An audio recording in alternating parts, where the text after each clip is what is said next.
Good. Okay, welcome everybody. I'll call our regular public council meeting for Monday, December 13th, 2021 to order. First order of business, new business. I think I'll start with Deputy Mayor. Thank you. Okay. Two. There. Councillor Goss? Councillor Appleby? Thank you. Councillor Pollard? Yes. Councillor Manning sends her regrets. Councillor Tapper? Thanks. Thanks, and I got a thanks and a congrats. Anybody want to get on the first Q&A session? Daniel? Okay. Danielle Brumfield?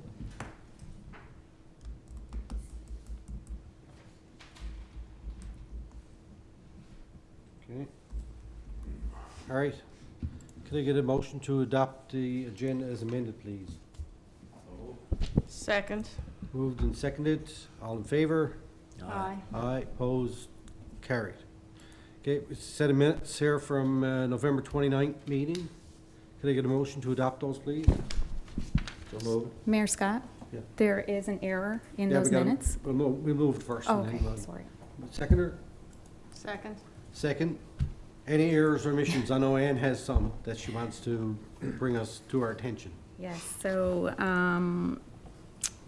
Resolution 384, as it relates to the town selecting Deputy Mayor Thorne Goss for Urban Regional Director. It doesn't, I didn't include the motions to, for her to abstain and for Councillor Pollard to abstain. Okay. So I need to go back and fix that. All right. Apologies.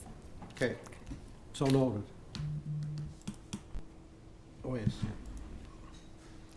Okay, any other errors or omissions? All in favor? Aye. Aye. Opposed? Carried. Councillor Pollard moved it, I think, and Deputy Mayor second. All right. No proclamations. We do have a presentation from Marine Ingredients Plant M, I wrote it down, NMLO? Newfoundland Marine Organics, NLMO. Okay, all right, I knew I had it somewhere close. Take the Take it away, yep. Okay, great. Thank you very much, people. Ryan, you right? You're gonna move a little bit. How do we, okay, now to get that full screen, is that it? No. Okay. Is it okay for me to take off my mask? Yeah, oh, Here? yes. Yeah. Okay, Right, perfect. Just before we start, I just wanted to let everybody know that's watching. So this is in relation to the proposal that's being put forward in Portrait Cove St. Phillips, right, at Windy Heights? Yes, yes. Okay, so Yeah. I just want to let people know that this is what it's in relation to. Oh, yeah, and Yeah. we'll cover it. So we have about a 20-odd page presentation that we developed for Portugal Cove to really address some of the initial concerns about what we were actually doing and or proposing to do and the nature of the undertaking. And it's really important we have these dialogues and an opportunity to give you facts, because in something like a fish fertilizer, there's so much fear around what it might horribly be.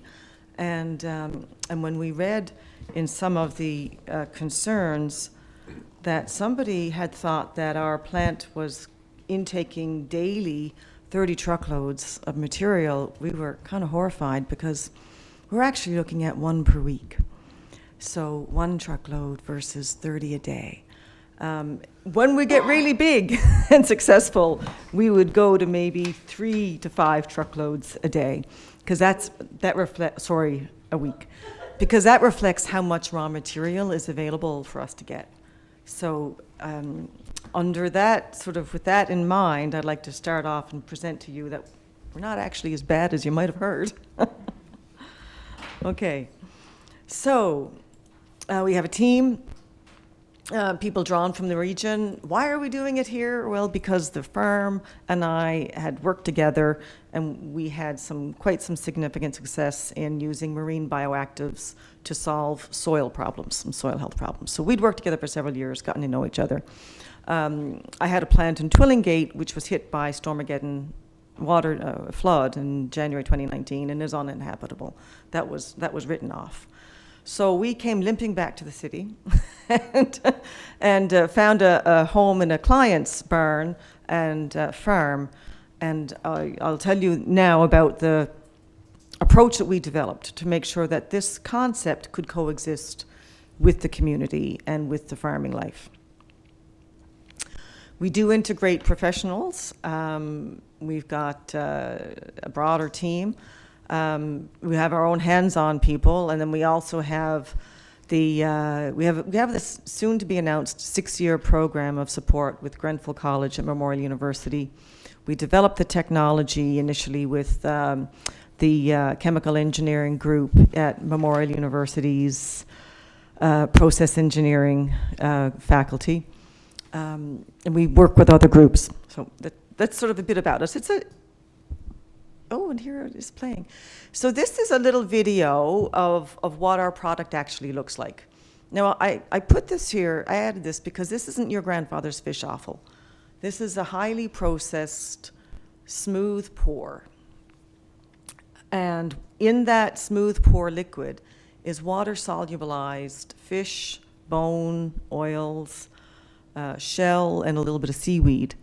And it's just amazing for the ground. It soaks in, it's 20 liters, 1 5-gallon pail will give you enough fertilization for an acre. And we got 55% growth from one treatment on an acre of land. So it's very potent stuff. It's really great for the soil. And I'm excited to be here to tell you about it. Where we are. Okay, so first of all, why are we clean tech? We're clean tech because we use biology to process and break down material, as opposed to heavy fossil fuels and petrochemicals and big steam boilers. This is a gentle process that happens with constant stirring and pH controls inside an enclosed tank and system. What we have to do is to create an environment, a consistent process environment, to let the enzymes cleave apart molecules, turning solid proteins into soluble amino acids that are really fast-acting. So it's a knowledge-based approach, and it's being used elsewhere. It's proven technology. I'm just going to quickly flip through some of these slides because I think you'll get the point that it's used elsewhere. So this is down at Neptune's Harvest in Maine. This is Egsall, also in Maine. This is a group on the Pacific coast. And we're back here. So from these other sort of companies that are doing this work, and they do export to Newfoundland, we determined that we put together the best practices, and we've put together a system which enables our practice to be compatible and coexist. So in terms of transportation, the raw material comes from a fish farm. So it's one farm product coming to another farm for processing. The fish byproduct from a salmon farm is pickled at the fish farm. We call it ensiled. I mean, really, the pH is lowered and it's turned into a sort of a slurry. From then on, it doesn't touch the air. It stays enclosed. Once you open it up and the finished product comes out, yeah, it smells because it's fish. It's still, and at our site, does it smell? Well, not when anything is inside an enclosed, impermeable container. So because of this material is transported on highways in Newfoundland and in other parts of the world, and it's acceptable. It's not stinking as it goes. I mean, this is the same technology, transportation packaging technology, that's used for flammable materials, fuels, chemicals, what have you. Our material is a non-toxic product. that's backed by MSDS. So should there ever be a spill, it's safe. I mean, the primary remedy would be to scoop it up and then dilute it so it doesn't hurt the land. So given that this is an established commodity, it's new to Newfoundland, but it's not new elsewhere, it's not new in the rest of Canada, there are public interest regulations that address the whole life cycle. And I was reading in some of the public comments that people were saying, some people have said, yeah, it sounds like a great idea, how are you going to manage the smell? Well, so this is the regulatory space that would make sure that we manage the smell. So we have municipal, we have the environmental regulations, and I'll get to our environmental controls. But it's the last three that really impact how we would roll out. When we're finished the CFIA fertilizer and organic standard registration, the product will be free from salmonella, it will be free from E. coli and other bacterias.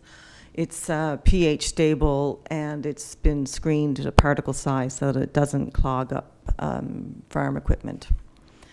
So there's and the Service NL and Occupational Health and Safety are the players that would generally regulate operating conditions inside a plant. So we could expect we'd have an environmental consultant come in with some air quality testing. We have air filtration systems in the design, and they would validate that it's done properly. And if it's not done properly, we'd have to do it properly. So there is this existing regulatory. We're not coming in out of the dark with something that's unknown. Our site development uses a former dairy barn that has a liquid, the dairy barn and manure pit system there was built to manage cow waste. We're proposing to change the use of it to manage fish waste. So it's still all going into the ground. It's still an organic, approved soil input. But instead of doing cow waste, we're going to do fish waste, and we're excited about it. Who else gets excited about handling fish waste? I know. We fit inside an existing footprint. We have a linear arrangement of tanks, and we would have some other filtration and processing equipment. The material would be held at room temperature and constantly agitated until it's finished the breakdown process, and then it's pumped into holding tanks, where it's cured and then filtered through a couple of different filtration systems.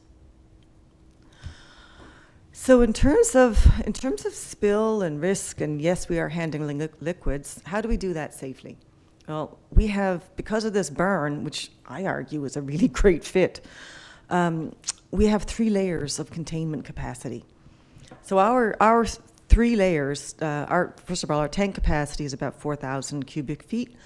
The process burn has 6,000 square feet of capacity, plus if we add a 2-inch sort of dam, like a berm, along either side, that gives us holding capacity of 12,000 cubic feet. So, like, we're good there. That's not going to spill.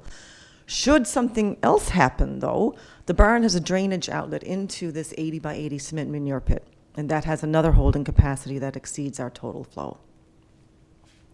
Finally, the third system, and we didn't put all this there because the material requires all this layer of protection. It's there because that's what was there.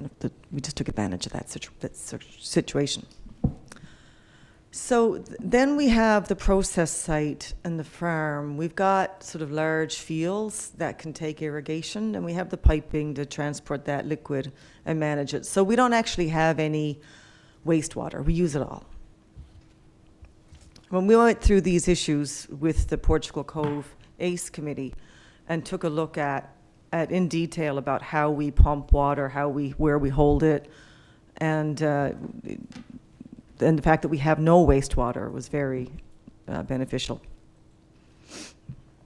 So ultimately, we're talking about an engineered design with a flow rate capacity and protections in place to deal with any horrible or unexpected incident. We reuse all the water. We have sumps designed into the system with tanks to hold it, and it gets pumped. But when we think about what we're able to do here, and the vision of the farm is organic and it's permaculture, and livestock. Really, there are some opportunities to engage in best practices around farm field controls, looking at new agritech methods to manage wastewater and runoff. And we have some ideas on that we would like to share with you. And I promise I won't tie you down and make you sit in front of our videos forever. But there is a lot of learning and a lot of new technology coming out in this field, so it's important that we have a chance to communicate. Traffic increase is minimal, so we're looking at 1 truckload a week for like until we're established and up and running, and we would hope to grow that to around 3.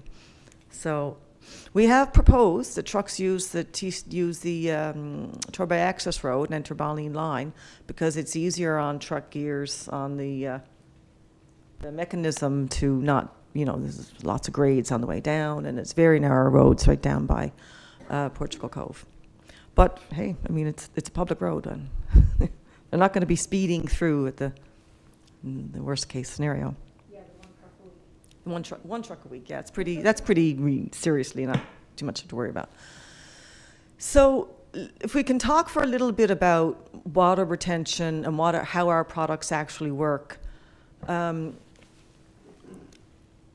Fish and the biological products support soil biology and soil growth.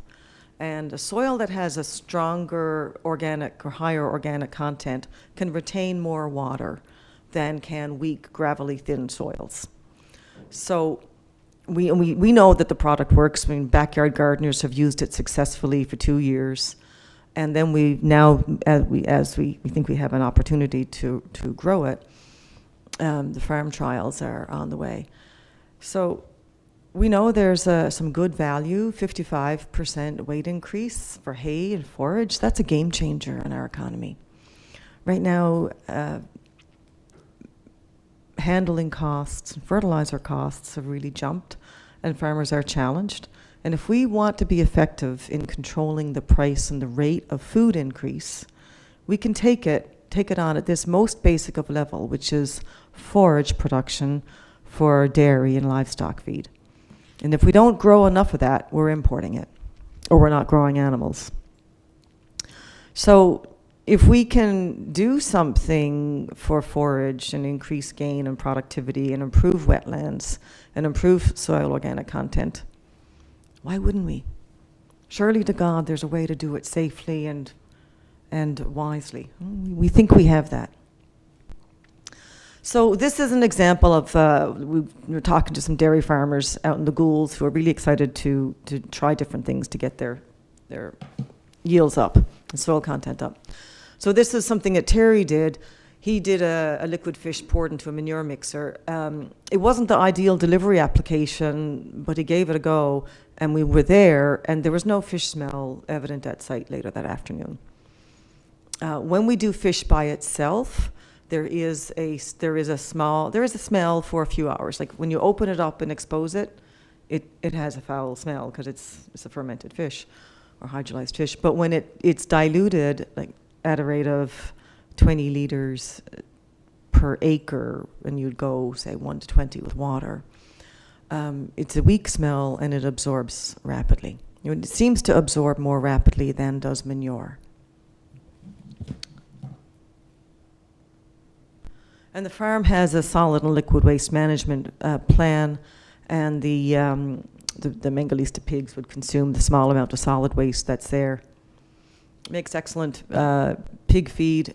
It's used in Norway as a primary pig feed ingredient. But right now in North America, we're finding that it's soil health is the main trigger point for this kind of a product, and that's what's sort of pulling us to market. Do I have everything? Is this it? And then groundwater, yeah. So we can sort of have, I guess there'll be a Q&A session afterwards. We can talk about the farm's piece of land that's inside the water reserve. Just to wrap up, the process is conducted. We've got an impermeable surface. We've got adequate flow control for containment. We're not crossing or touching the sort of the building structure of Windy Heights is outside the watershed area. Some of the fields are, but when we use this material on fields, we know that it's actually a good thing because it feeds the soil as opposed to being a chemical treatment that creates runoff and excess nitrates running through groundwater. The more organic content we grow, the better our soils will be, and fish is a proven winner in that regard.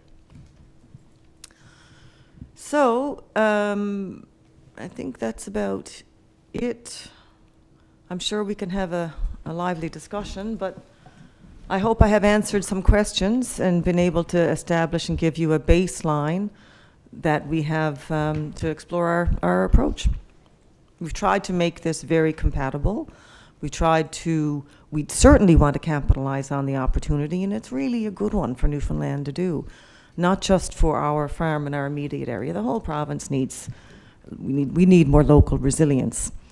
So this is one way to do it, and as part of that, I think because of the benefits of this kind of a product for soil health and long-term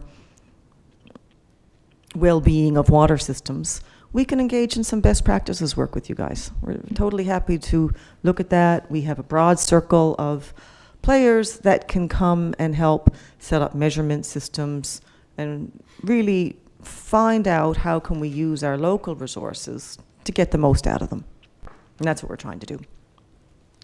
All right, Thank you. thanks. Anybody have any questions? Ralph? How many acres overall would that farm? Ralph, can you turn your microphone on so people can hear you? Yeah, sorry. How many acres does that farm encompass right now, cleared land? Cleared land. I believe it's 120 a pasture, 80 of... So we have a total of 400 acres, of which about 100 acres is not cleared. And so parts of the field are within your watershed area, and then we have a section that's not in the watershed area, and we have a section on the other side of Falling Line Extension. So the whole farm, including that side on the other side of Falling Line Extension, is 400 acres, of which about a total of 100 acres is not cleared. So is that in your plan to eventually clear the whole? We, by Crown lease, are mandated to continue to clear. It's not our intention to clear down to the watershed area totally. We do want to try and get some more fields there if we could, right? Because we do have intentions to try and produce more food. We want to put in some orchards. We want to put in some different types of crops if we can. Our whole intent is to try and develop the land, but we were always aware that there was a watershed area. We didn't realize that it actually encompassed the actual farm. But we always went organic whenever we could. So when we bought the farm, we went strictly organic. That had nothing to do with the watershed area. That had to do with our philosophy. So since we bought it 3.5 years ago, we haven't put any herbicides or pesticides on our farm. And we've totally flipped the chemistry of the soil, and we now in our peat fields have like 35 worms per piece of sod. So I don't know if you know sod farms, but there's no worms in their sod. In our sod, we have like worms. We have frogs in our irrigation ditches now. We have like robins by the hundreds. So it's been really cool to see the transition, because when we first bought the farm, there was an eerie silence. There was no dandelion. There was no insects, no birds. We now have an abundance of birds, and that was our intent. When we had a farm in Ontario, we were partnered with Ducks Unlimited. We've already reached out now to become part of Ducks Unlimited. That had nothing to do with the watershed area. That had to do with our philosophy. So I'm really glad that you guys are caring about the environment. We'd always done that, right? So this is a perfect fit for us, and we're really happy to partner with her. We were used to being the good guys. we were. All right, anybody else have any questions? I think that from our standpoint, So, you know, this application is within the jurisdiction and inside the town of Portrait Coast St. Phillips. So ultimately, at the end of the day, they're gonna make the decision on whether your application goes forward or not. We have an obligation as our town, when our residents express concerns, they sent them to us, and then we in turn forwarded on those and along with our own concerns to the environmental assessment thing. So that's kind of where we're to now. Of course, Yeah. you realize that. Yep, we know the And- process, yeah. And I know that it's December, Was supposed to be, the 15th, announcement was 15th. supposed to be today, Yeah. but when we got wind of the extent of concern in Torbay, and we took a look at some of the, you know, well, I mean, you know, fear is fear. People care about their community, and it's, you know, if I lived down the street from a potential operation the size of the refinery, I'd be concerned too, right? Fair ball. However, it's not like that. We're actually able to, even though we're small by comparison, I mean, one truckload a week makes us sound puny. But even at that scale, that gives us the ground, enough material to cover 17,000 acres of farmland and get fish on them 3 times a year. And that's enough to do magnificent yield and crop. So, I mean, we'll, in order to get that, we'll be working with a lot of 400-acre farms. There's a lot of guys, a lot of farmers out there who are using manure right now, manure alone. Some people are using manure laced with a fair amount of chemical nitrates. We're going to be working with agriculture to create programs to help overall improve soil health. Because when we improve soil health, we know yields go up. The farmer gets an immediate bang, but so does the carbon economy. Because every 1% increase in soil organic matter in something like a perennial field, that lets that field sequester, you know, numbers vary, but let's say it's 8 tons of carbon, it might be 7. But let's just say it's 7 tons of carbon. So when you multiply that across thousands of acres, and you look at what our province is facing in terms of weather and climate change, pulling down more carbon and using our perennial pasture as big cooling sinks for the earth. That's what we can pull off. So we're really excited to work through this with towns, with committees, with green ecology-minded groups, because we think we've got a great solution here. okay, all right, thank you. You're welcome. And, Could I ask one more? go ahead. You can go ahead, ask Ralph. as many questions as you My want. biggest concern, obviously, and I think everybody around the table here, is our watershed. Mm, And, you know, right now, we're in dire straits for potable water. yeah. And we're spending hundreds of thousands of dollars on a study for Great Pond. Yeah. See if it can work. Yeah. And then if it do work, Yeah. we're gonna spend multi-millions of dollars Yeah. getting it up and running. Yeah. So if there's a risk there for anything, not only our farm, but anything in that area Mm-hmm. that might compromise, Mm-hmm. that, you know, that plan that we got to have, because we need service, residential areas, commercial, whatever. Yeah, and I But, you guess, know, it's- and I get what you're saying, you gotta have it, people have to have potable water. I guess what I'm saying is our process would only help that by making soils more resilient and more robust. So if we treat 120 acres and we increase the organic content in the farms 120 acres, there's a benefit there. Something is you're gonna see better healthy soil, more retention, and that's what you really want, is more Filtration for, yeah. and more water filtration. So yeah, no, I take it, and I appreciate due caution and concern, and I get it. We'd certainly want to be part of consulting around that process. Because at the end of the day, if it's a field that we can treat in a certain way, maybe that's the field where you put an orchard, where you start, you know, doing something that's perennial, right? So I think dialogue is really where we need to go. And- All right, so if we need additional information, Julie, our Director of Planning, she'll be in touch, right? Yeah. And of course, as this goes through the process, if we have additional concerns. We'll also reach out to Portrait Coast St. Phillips and see where Yeah. they're to on it. Yeah. And get information from them, Yeah. as well as from you guys, so. Sure. Oh, and Yes. also, I don't know if that was made clear, but the barn that, NL Marine Organics is going into is totally outside the actual, Yeah. watershed area. Watershed. Yeah, I Right, made so that. only some of our fields are in the watershed area. Yeah, it's a few Yeah. fields. Okay, all right, thank you. I do have concern, and I will ask you to be cognizant of the impact of time. I know you have process and you have to do your due diligence, and I respect that. For us, doing that in a timely manner makes a big difference, because we're a small business and we're keen to get started. And it's one thing if you guys aren't on side, or sort of on the fence, what have you. It's another thing that you've actually come out to be against it and oppose it. So that's where we are right now.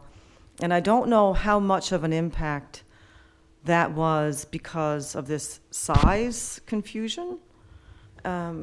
Because if so, that, we now know that's erroneous material and can be corrected. And communicating the real size to residents, I think, would be a good move. And for us, it would remove something that's causing damage. Because right now, we know it's an untrue fact out there, and it's causing damage to us. Okay. So I think there's probably a more elegant way to handle this. I think we want to make sure that any information that we put out as a town is accurate. Yeah, And, I mean, residents are they're gonna submit and say and do whatever they feel is in their best interest, or. I think to- this guy to would what made an they honest believe. mistake. I don't think he was, and then it had just marshmallowed out of hand, right, or snowballed. Can I So- ask a question? Sure. When as a resident of the municipality, if you send in a letter, is it the council's requirement to check that information? So we found the information by looking at the link, and that was great Right. that it's all public information. But because it's public information, I read it, and so could so many other people, right? And I'm saying, holy Jesus, one truck a minute, right? Yeah. Right? So it scared the crap out of me, and I'm thinking, oh my goodness, right? So I don't know the process, but because I was able to read it and any other person was able to read it, how does municipality actually deal with letters? So- Do they have? So you're talking about letters that residents sent to us that we Yeah, yeah. include in our council Yes. package. So that would come in as a correspondence from a resident, Yep. and we accept those as they are. Okay. We don't particularly use them in our own formulation of our position. Okay. We look at or Julia could probably give you a better idea of what you did with those. Did you want to? Yeah, and I just want to add, I did, when we spoke earlier today, I don't know if that was something that was submitted separately to the Environmental Assessment Division. I have a copy of it here, I can show you, but I'm not sure either. It was in the link from your public meeting from November 19th. In our council So it package. might be in the council package, but it wasn't, nonetheless. I mean, I don't think, like you were saying, I don't think there was a ill intent or anything. The submission that we as the town made, I couldn't find reference to that particular email, so it might have been a separate submission. And I don't want to belabor the point. No. because I think if it's, No, but for me, it was very confusing because I was thinking, okay, so how does that work, right? Because I also see the fact that it can be, like, it could be a very good thing depending on what someone sent in, or a very bad thing, right? we have enough challenge just with the real stuff, right? Yeah, Just the real day-to-day of dealing with a marine bioactive, which is considered icky. And people are saying, why are you doing this? Right.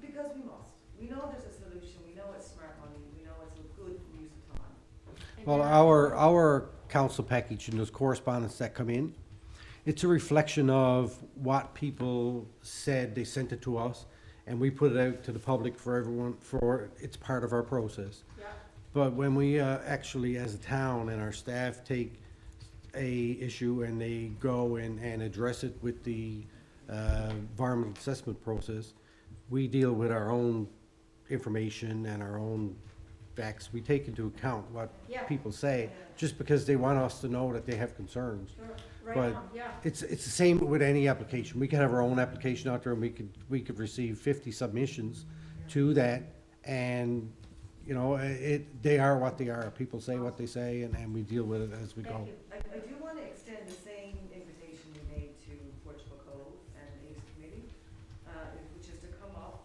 and come to the farm, and you can see the environment. And stand outside the barn and you don't smell anything. Now, mind you, when you go in the barn and you stick your head in one of the vats, I suggest you don't do that. If you know, if you get too close to this fish, but Yeah.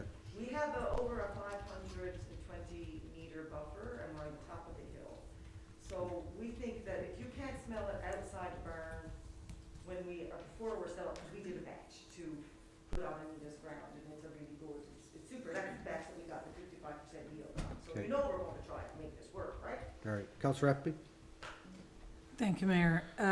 Just to clarify, there were three messages that I heard from the public. One was the concern that Councillor Tapper referenced around the water supply. The other one was around road safety. And one truck or any trucks going through the proposed suggested way into the Ballots line extension still goes through residential neighborhoods on the provincial road of Ballots line. So there was resident concern there. And then there was also a concern about the smell for homes that were in Forest Landing and in that neighborhood. So those were the three messages that Yes, I heard as a councillor. so with regards to the transportation. If I could just, Oh, I'm sorry, it's Sorry, I okay. thought you were finished. I'm Thanks, sorry. yeah. So I think that it's really important that we make sure that we hear the voices of the residents and that we, absolutely have a dialogue about what impacts could be and have good knowledge, because that is very important. I'm just curious to know if you guys would be interested to have a public meeting to meet with residents in the areas to have that conversation. And also, if the town of Torbay, and I don't know if we would, but I would maybe defer to Julie or the plug committee, to ask the Torbay Environmental Advisory Committee to have a look at this as well. I think we've done that already, right, Have we Julie? done that? We've already done that. And have They provided- had reviewed it, yes, yeah, Okay, and have they provided feedback on that? yes, Okay. yeah, Okay, yeah. good. Yeah. Because I just think that, having as much open dialogue and information available as possible is important. And, if residents have concerns, they have every right, and they do liberally tell us what they think, and they ask us to look at it. And that's what we do. We listen and we have those conversations. And I am no expert in any of these fields, so I'm not going to even dare to speak about it because I have no idea. But I just think it's really important that we just acknowledge those are the three things that I heard as a councillor that residents were concerned about. And I do think having a public dialogue, giving them the opportunity to have a conversation is important. So I'll put that out there. Thank you. Okay, all right, thank you. Could I also just clarify a little bit with regards to the Sure. transportation? If we were to be able to use the liquid fish, we actually use much less cow manure, because we actually have tandem truckloads of cow manure brought to the farm in order to spread on the fields. We won't need that if we're able to use the fish, but right now, we have numerous tandem trucks coming, 24, 30. 24 truckloads every spring. Right, so that would turn around and you wouldn't even get that many truckloads. That would be a net And it reduction. would be contained, right, whereas the manure, it's in open trucks. So you're gonna have a lot more off-gassing from those transport trucks than you would from those contained cubes that you would, or those container trucks. And with regards to the smell, I remember there was a comment, because we have a lot of our wind goes towards the watershed area, and the person made a great point that they're up on Eagle Ridge, and they are about the same elevation. So what I was actually saying was, when we spread manure on the fields, there will be a smell for a minimum amount of time, because it is an agricultural area, and there may be some smell sometime when we're spreading manure, but the liquid fish you cannot smell, because when we're tanking it, taking it out of the tank, putting it into the vats, there's such a short period of time and so little exposure that there wouldn't be any smell from that. But our regular activities would would still have some smell at those regular times. Okay, thanks. All right, In terms of a public meeting, I suppose so. One of the challenges, Your Worship, is that there are so many pre-existing conditions around deep water wells, around watershed, around smell and what have you. And we don't really, we can't, I mean, we can speak to them all we want, but we're not gonna change necessarily those pre-existing issues. We'd like to be evaluated based on our own merit of what we're doing. Sure. yeah, I think at the end of the day, like I said, Portrait Cove St. Phillips is gonna ultimately make a decision on this. We've submitted ours as the town, our information to the environmental assessment process. That information is likely not gonna change. It's in there now, and the minister's gonna go ahead and he's gonna make his decision. I And, think what the right, minister would want to know is that we're able to communicate and sort of bring people to a level of acceptance on the project, as opposed to feeling that it's some horrible behemoth that's going to destroy the world. so I guess in terms of that, then you can get in communication with our planning department. Yeah, And if we have additional questions, Julia will ask them, and clarifications that we need to get, and we can get those from you. And then, as it relates to the submission that the town made, yes. with regards to the residents' information, we can ask about that too, because they sent it to us as a correspondence, and it's our duty to look at that, and if there is a valid concern there, to express that and try and get the proper information. Well, we'll work with you on that. All right, okay, thank you very much. Guys. Thank you. Appreciate you coming in. All righty. Now,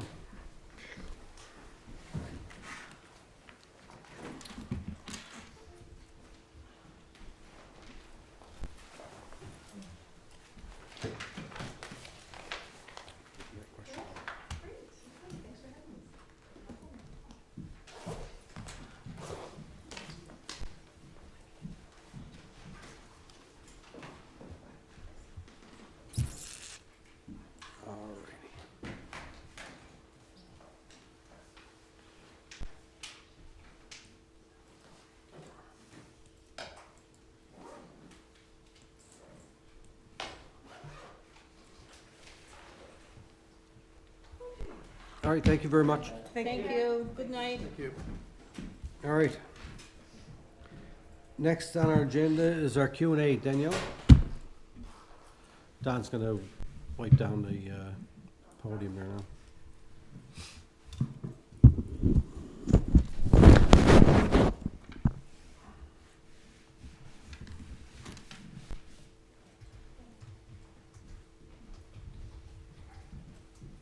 It's nice to see everyone again. It's been a while since I've been here in Torbay. I moved for a while and now I'm back. I do have a question. I'm an inquiry actually. If we could possibly get a sidewalk on the bridge near Indian Line and Lower Street, heading towards the trail by the beach. And that leads to the East Coast Trail. Because I do find people do speed or do drive pretty fast around that corner. And a lot of people do go on those trails, and I see them used daily. And I think that would be a kind of a great safety precaution to kind of do if that's something the town can provide for the safety of our neighborhood. So, You're talking about on Lower Street itself? like across from Indian Line and Lower Street, yeah. Okay, along, Like right around that corner, like on that bridge.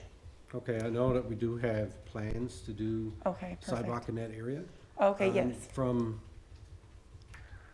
Indian Line up to North Pond, it's already, that's already spec'd out Yep. and tendered actually. Yep. But I don't know a about that crosswalk. particular area that you're talking about. Yeah, if we can get a crosswalk, because a lot of people. Crosswalk? A crosswalk, yes. Oh yeah, we already got that in our plan too, that's in our budget. Oh, okay, wonderful. Yeah. Well, that's great. I wanted to ask, I did read up on a couple of minutes, but I'm just trying to get back into the community and try to know what's going on around here. So that's kind of the only question I had.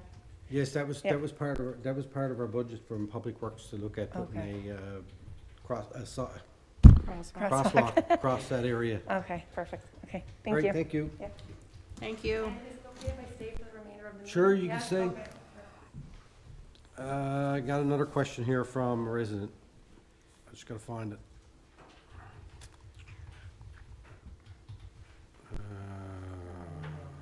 I got it. No, I don't.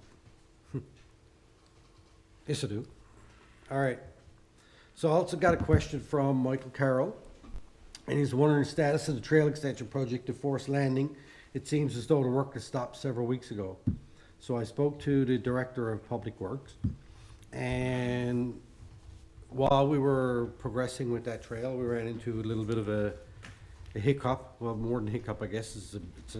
There's a large pool of water there that's probably 30 feet deep that we got to figure out how we're going to deal with that and to get around it. It looks like I don't know who put it there, but it's a man-made pool, and it's significantly deep. It's probably could be 30 feet deep. Is it that deep? Not sure You exactly didn't deep jump is. in and check it out? No. No. So we ran into a little issue there, and I mean, trail work is pretty much stopped now for the year, so we'll be addressing that in the spring. So that's it for the Q&A. All right, Mayor's report. I'll go through this quickly. I wrote it down somewhere. Here we are.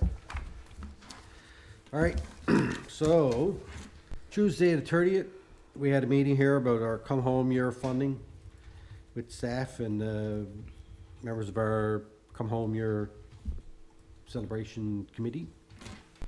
On the first, we met here at council with the RNC to talk about issues that we have within the town and how we can work together with the RNC to address them. They did give us a direct phone number. I don't know what it is right now, but I'm sure CAO can look it up, and we'll put it out to make sure that residents know when they're having issues that are related to the jurisdiction of enforcement that comes under the RNC, that we make sure that we call them and report it so that they can address those issues. And the more that we report, the more that the opportunity for us to get resources put down here to deal with those things. Thursday the 2nd, we had the tree lighting at Torbay Common. Then we had a budget meeting here at the Town Hall. Saturday the 4th, breakfast with Santa. We had 3 sittings. That was great. Deputy Mayor was there, and Councillor Pepper and Councillor Manning was there for the first one. It was all good. The 6th had seniors Christmas party #1. Then we had another budget meeting. On the 7th, I attended the seniors Christmas party #2 and had an opportunity to speak to some seniors and bring greetings on behalf of council and staff. Wednesday, senior Christmas party #3. And that was a great time. Members of council attended that one and actually stayed and took part. Friday the 10th, we had our Giving Tree concert at Torbay Common. It was well attended. Saturday the 11th, I had my M&L board meeting from 8:30 to 4:30, and also I popped down here lunchtime to help out with the special needs Christmas gifts delivery. I didn't actually go on the deliveries, but I wanted to make sure that I came down and my regional colleagues were here, Mayor LeGros and Mayor Thorne, and Mayor Vardy and the MHA was there as well on hand to meet some of the recipients of the gifts and to talk to the members of the fire department and Joey Tilley. And that is a really good program. It started out as a gesture for one person, and it's grown over the years. It's 28 years now they've been doing it, and it's definitely one of my favorite events to go to every year. And hopefully next year we'll be able to get back into the swing of things and actually have the party that they all look forward to. And I know that anybody that has ever attended it looks forward to going as well, right? So it's an awesome thing that I'm glad that we continue to do. And I was happy to pop down here during my lunch break and participate in that. Yesterday, I was out to the community skate at Jackburn Arena to do contact tracing and to collect some food for the food bank. And that is that. And now here I am tonight, back in my chair. All right, any questions on any of that? Go ahead. I just wanted to touch on the M&L board meeting on Saturday. It was really nice to see you there in person for the hour that I was able to be in person. I was virtual for most of the meeting. But I think it's really important to share with council that part of the discussion that we had was around the discussion that Craig Pollitt and I had with MP Goody Hutchings about water and wastewater. And that is a priority for us here at this municipality. There's no secret about that. And I know that Craig and I were able to have that conversation with our MP about potential options that could be available with M&L and what we could do with federal government. So, you know, it's really important to have the two of us sitting around that table to have those conversations and to be able to bring back how we as M&L are working in tandem with the other provincial territorial associations in the Avalon, the Atlantic area, to make sure that those common themes that we are all finding as struggles in the Atlantic region are able to be lobbied for and brought forward to the federal table. So I think it's just important that, you know, the public doesn't always get to understand the connection between us at the town of Torbay and then us working with M&L and then, you know, me working with FCM sometimes. But I think it's pretty cool that you and I get to do that together. So just a touch up to say it was nice to see you for our first in-person M&L board meeting again. And it was very nice to see you as well when we got together that evening for the connection with the rest of the team. So that's it. Thanks. Good point. Thank you. All right. Any other questions, comments? No? Good. Okay. Business rising for the minutes. Anyone have anything come up for the minutes? No? Okay. Correspondence. Oh, we're an hour in and we're barely started. All right. We got a couple of ballots here. I know we've already dealt with the first one. We voted for Deputy Mayor Thorn Goss for the Urban Regional Director ballot. There's another one for Avalon Regional Director. Does anybody want to move one of those names that are on there that we could vote for? These things got to be in by December 16th. If we don't, that's fine. I'm not Okay. familiar personally with either one of those names. I don't know if anybody else All right, is. well, Yeah. we didn't receive anything from anyone, so it's hard for us to make a Yeah. informed decision on that. So, I mean, it is what it is. We can move on from that if everybody's in agreement. There's a news release here from Municipal Assessment Agency. They appointed a new, what did they appoint? New director, was it? New CEO? Permanently, okay. All right, so that's there for information purposes. There's an email or a letter here from Chislett, Whitten Law on behalf of the Northeast Avalon Foodbank. Basically, the food bank is requesting the town look at potentially giving them a piece of land or some kind of building. We'll have to forward that to our admin to have a look at. Just to let you know, Mayor, I did follow up with Mr. Earl when the correspondence came in, because I advised him that our next council meeting was December 13th, so he did come back. He said he just wants to put it on the radar. It's not time sensitive right now, but pending the potential sale of the Holy Name building, then they will be looking for a home. So I told him it'd probably be the new year before we'd be back in touch on that, but we can forward to administration and then review it and then circulate it to other committees as deemed appropriate. Okay, perfect, thank you.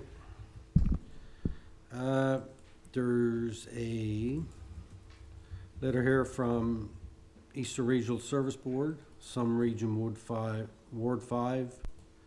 So Mark Vardy, Mayor of the town of Puchcove, has been acclaimed to the Eastern Regional Service Board to represent the area of Metro. Congratulations, Mayor Vardy.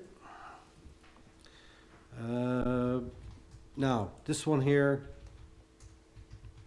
Councillor Goss, I just wanted to make sure that everybody realised that you would be in a conflict on this if we have to make any decisions on it. So we're just gonna forward that off to admin and finance. We're not gonna make no decisions or discussion around that right now. Okay. Torbay Public Library are, they sent an email thanking the town for their continued support. They did mention in this, and I read it, they were looking for, if the town wanted to have or they were looking for a liaison from the town. We'll have to send it off to admin too, because we haven't had a liaison with the library board now for over 4 or 5 years. We used to have somebody there. Yeah, we used to. So we can have a talk about that to see if there's anybody interested in doing that. Policy and Strategic Planning Circular, Cyber Security Answers, from, this is from the Department of Municipal and Provincial Affairs. So we'll forward that on to admin. We And can also post that for public information as well too, that and the Eastern Health are very similar related to the cyber attack, so we can Okay. send it, post it to our website for resident information. There's a lot of good information in there. Yeah, that's good. Good information. And like you said, the same thing with the Eastern Health piece. You know, it's people get worried and they get concerned when they hear about the provincial government having a cyber attack and shutting Eastern Health or all the health boards down practically. So, you know, it's, you gotta be very careful. You know, don't click on them emails that you got a Siberian prince that is wants to give you $5 million, because chances are it's not true. In 99.999, I don't know how many nines I could put at the end of it, but I'd say 100% is not happening. Just don't click it, delete. That's my advice as an IT professional. When you get those emails, delete them. Do not open them, don't even read them. All right. Good enough. Committees of council. Let me see where I'm at. Planning, oh no, committee of the whole. We don't have any committee of the whole report. Planning, land use development. Deputy Mayor. Hello, we met on the 10th, and for the first, or December 9th, the first motion I'm going to have to ask Councillor Pollard to look at the first one, because I'm in conflict. Okay. So will I leave now or do that one at the end? What do you wish for me to do? Do it now? Yes, do it now. Okay. One thing before we go on to that, though, Deputy Mayor, is that I would ask that the, oh no, never mind. Deputy Mayor left the meeting prior to discussion of this file commit. Perfect. Yeah, it's Is in it- there. confirm that. It's in your Yeah. planning minutes. I just wanted to make sure everybody, that was confirmed. Yeah, Okay, thank you. thank you. Do we need a motion for that, so she can abstain from the vote? No, Okay. it's a clear conflict. She Yeah. already stepped out in the planning committee. Just asking. Thank you, Roger. Yes, the application deals with a residence on Whitway Pond Road, number 38. It was a piece of land that was subdivided some time ago, and they want approval to have a building lot there, and they're asking for the 10% variance. It was sent out to folks who may be affected by it, and there was one response asking some questions, and on further review, it basically comes back that the lot is essentially doable within the 10% variance of a building setback, and the side lots meet parameters, as does everything else.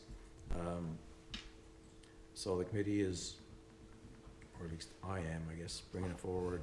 The department has no objection to the 10% variance decrease of the minimum required frontage development from 30 meters to 27 meters to be able to accommodate the development of a single dwelling, 38 Whiteway Pond Road. The variance request is within the range that council may consider.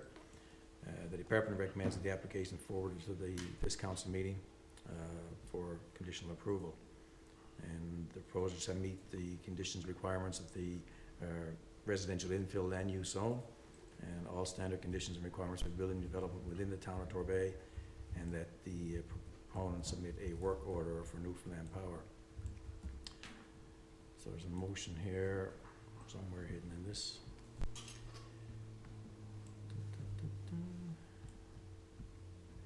Bear with me.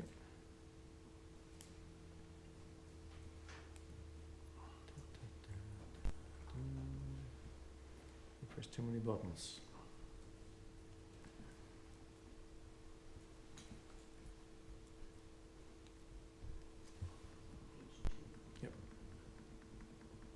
Okay, motion to conditionally approve variance application C 2021-118/MV 2021-005 at 38 Whiteway Pond Road in accordance with the Torbay Development Regulations 2015-2025, more specifically Regulations 11, 12, and 33, and then approval in principle is issued subject to conditions outlined in the attached background report and standard conditions for new home construction in the town of Torbay. So moved. Mover, seconder? Seconded. Questions? Thank you, Mayor. In the correspondence there, in that letter, it says that this home, or this land, sorry, was purchased with a 10% variance. And I did ask today for clarification on that, because if that was a 10% variance when it was purchased, and now we're asking for another 10% variance, that's a 20% variance overall for this piece of property. So I'm just curious to see if there's clarification on that, if we actually were able to check that. And if we aren't able to check it now, can we defer the motion until we are able to know if this was a 10% variance that was applied when it was purchased, and now another 10% variance for approval? Because that's a doubling of the 10% variance on the single property. And there are concerns here in this letter that says it land borders with little as 2.99 meters, and this person says that they can provide a copy of their survey for clarification. So I'm just curious, have we reviewed that survey to make sure that we know what's happening with that land, and have we confirmed if there was a 10% variance, and if there was or not at the time of sale, how come that information's not in the package? Yeah. Thanks. As far as my information and review is dealt, this piece of land, actually, the existing property had a variance for 10% in order to get that property built. This second property is essentially the same size and configuration and requires a 10% variance. It is the only variance that relates to that additional piece of property. The side is only required to have 2 meters, so they're clear on both sides, so 2.99 is in excess. So the other property that we're talking about now really only needs 2 on the side as well, according to the regulations, so it does fit. Okay. Can I ask for clarification on that, though? Is the 10% when it was purchased for this piece of land that we are about to vote on now? Is that what you're saying initially? Sorry, I don't get the question. It's 2 pieces of property. There can't be a variance on someone else's property that impacts the property next to it when it's an existing property. What this letter says is that there was a 10% variance on this land when it was sold. So what I'm asking is, have we checked to see if there was a 10% variance on this property when it was purchased, at the time of purchase? And then are we having a second compounding 10% variance, which would be a 20% variance on this property for this vote? That's the question I'm asking. Have we checked that? I'll let the director answer that, but I don't, the 10% can only apply to the one property. The property exists as a building lot. In order to put a house on, you need a 10% variance in order to reduce it down to the 27 meters from the 30, whatever it is, right? So 30 meters wide, and is what the standard would be. So in order to get the variance 10%, that brings it down to 27. They can build on the 27, that's the variance. The other piece of property, when it was subdivided too, also had a 10% variance in order to make that house conform to that piece of land that is on at the present time. So that is under a 10% variance. I don't know what the person means when the property was sold, it was a 10% variance. You can't sell a property with a 10% variance. There's gotta be something done to the property for a 10% variance to apply to it. Right? Oh, okay, I got you. So until an application is actually put in to build, there's no variances applied, right? Is that what he's, That would be my what I understanding. said, until somebody actually puts in an application to build on a piece of property, you wouldn't apply any variance to it until that point? Yes, so, Because we're not telling the truth. Because we're not telling the truth, it's blinking green.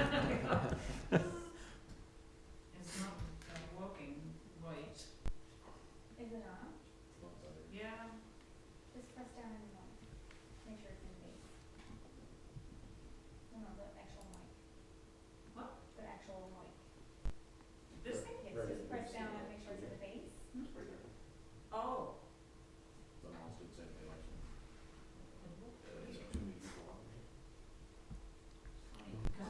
earlier. That's exactly what it is. Everybody's mic is on. Want to try it? There you go. Yeah, it's, Thanks, Ryan. okay. All right, so there's two lots next to each other. There used to be one piece of land.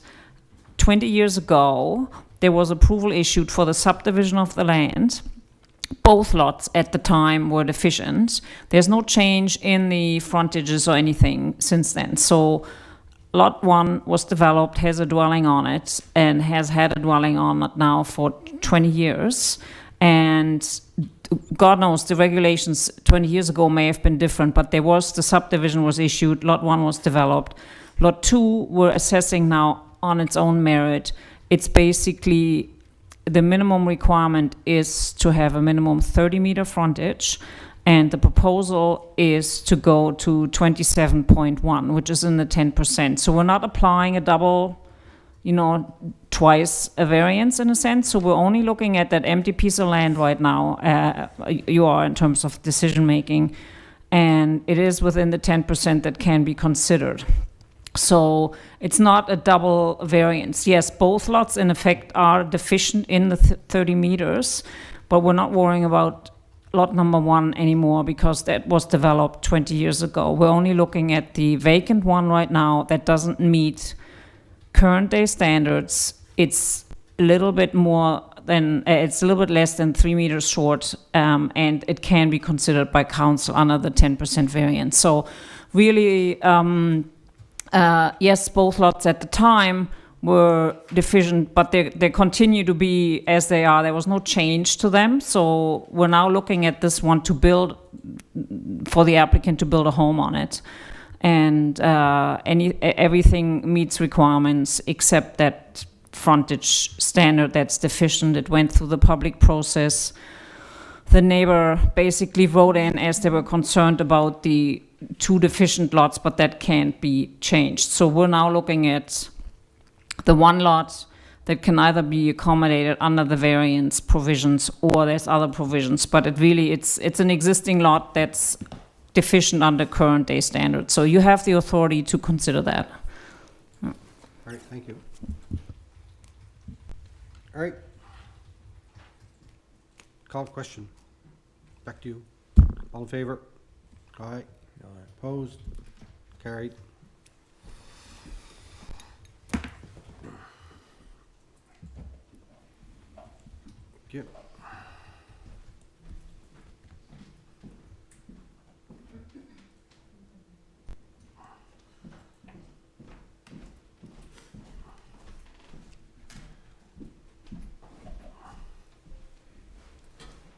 Now, find myself.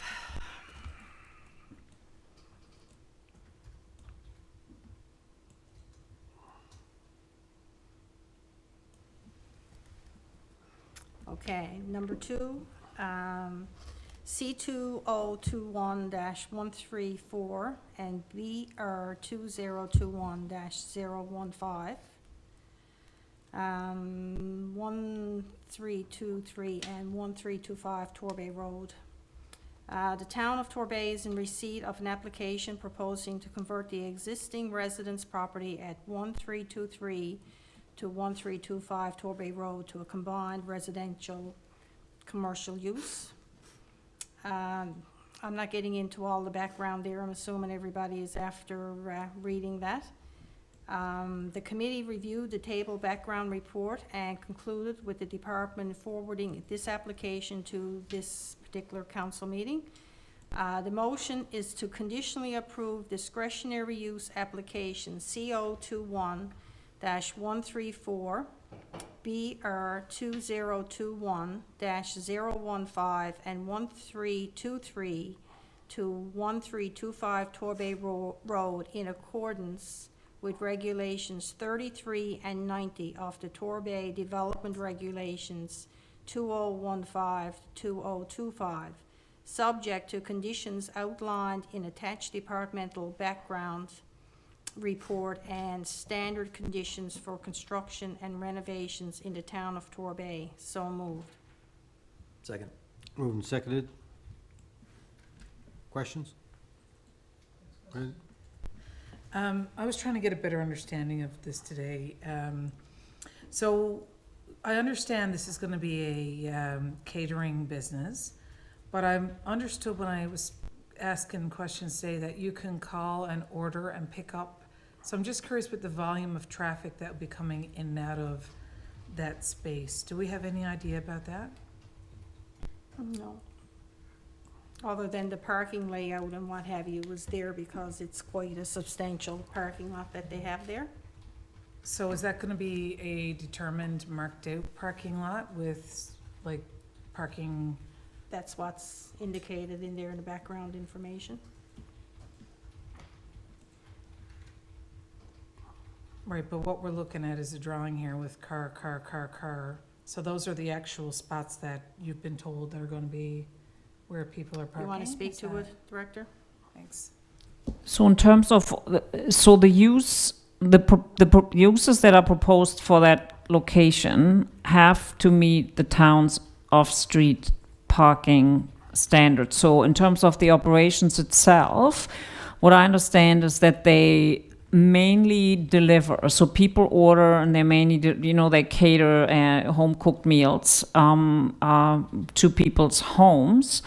But there is a counter space in the space, so you can't sit down in there. You just basically go pick up and leave. So in terms of the use right now, they're showing 5 stalls. They have to basically provide 1 space for every 3 people at any one time. So the 5 stalls should do it, but there is more room. So the requirement in the background report is that they provide a more of a sophisticated parking lot layout plan to ensure that people don't back out into traffic and so forth. So it has to be a bit more of a formalized approach to the parking than what's currently showing. But there's enough room on the lot. They have a very deep lot, and there's more room to create that in an orderly fashion. So, but it's not a drive-through or anything like that, right? Like it's basically delivery and some pickup, but it's not expected to be a super busy location. Is there a business plan that came with this proposal to show what kind of volume they're expecting? Like when I'm looking at this and there's drawings here to show where cars could park, potential for parking without the parking lot defined. And then I'm curious about the actual volume of traffic that will be coming back and forth there.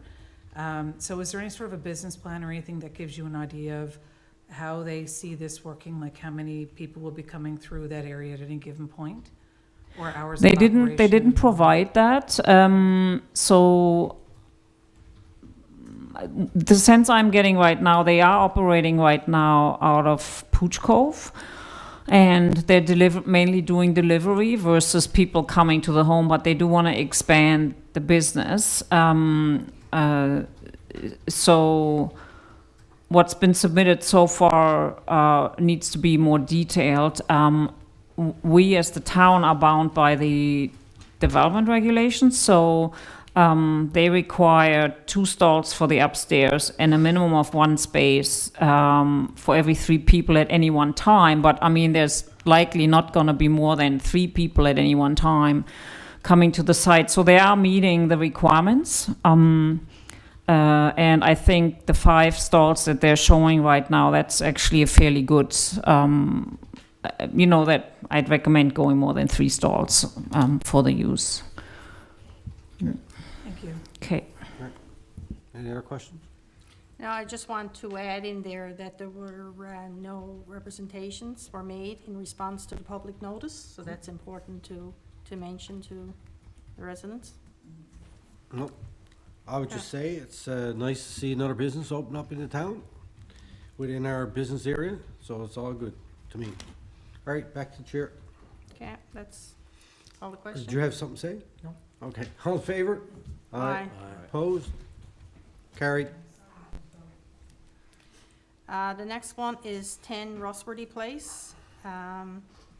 Background is further to a complaint received from an area resident approximately 1 year ago. The town of Torbay has undertaken multiple site visits and has spoken with the property owner multiple times and has issued 2 notices to 10 Rossworthy Place relating to the placement of rock dams in a river without permit, as well as the placement of structures, debris, materials, and tires in the conservation zone. The committee concurs with the recommendation of the department to issue a removal order so the natural flow of the river can be reinstated and the conservation zone cleaned from debris. The recommendation is to have all rocks currently damming the flow of the river removed, as well as all other materials, debris and tires removed from the conservation zone. The matter is forwarded to the upcoming this council meeting. Motion is to issue an order to the property owner of 10 Rossworthy Place in accordance with the Urban and Rural Planning Act, the Municipalities Act, the Torbay Development Regulations, the Torbay Property Standards and Maintenance Regulations, and the Torbay 2001 Tax and Fee Structure, requiring that all rocks currently damming the flow of the river are removed, and that all other materials, debris, and tires are removed from the conservation zone, and that a $1,000 stop work order release fee is applied. So moved. Second. Moved, seconded. Comments? Go ahead. Could I ask, there's a few acts there listed, but, and this has been on the go now for a year. Is there any time limit that we should put in this for the property owner to comply? It was my understanding that when there was an order placed or given to the landowner, that there was a certain amount of time that he had to comply, and if not, this was the direction that would be given. So maybe we should put in that within 2 weeks or whatever, that if that's So he not. didn't comply before? so No, why- he was given, that's why this is, This can go on yeah. for some time. Okay. You- So this stop work order would be immediate then? Well, There's a removal. Julia, yeah. This would be your choice. So you can say immediately, and it would be his responsibility. You can give him 5 days. You can give him 14 days. Like, that'll be your determination. It's been going on a long time. It'd be great to get this resolved before snow cover. All right. So, we put in a time frame. Is that what we're suggesting? Did you want to add it in there? Well, what do you want to put in there? 7 days? Is that what I'm hearing? Should we amend the motion? We can do a friendly amendment, Mm-hmm. but it can't That's do. what I'm suggesting. So can I Put it make a down. friendly amendment? Yeah. So Mhm. I would give it 5 days, time limit, Okay.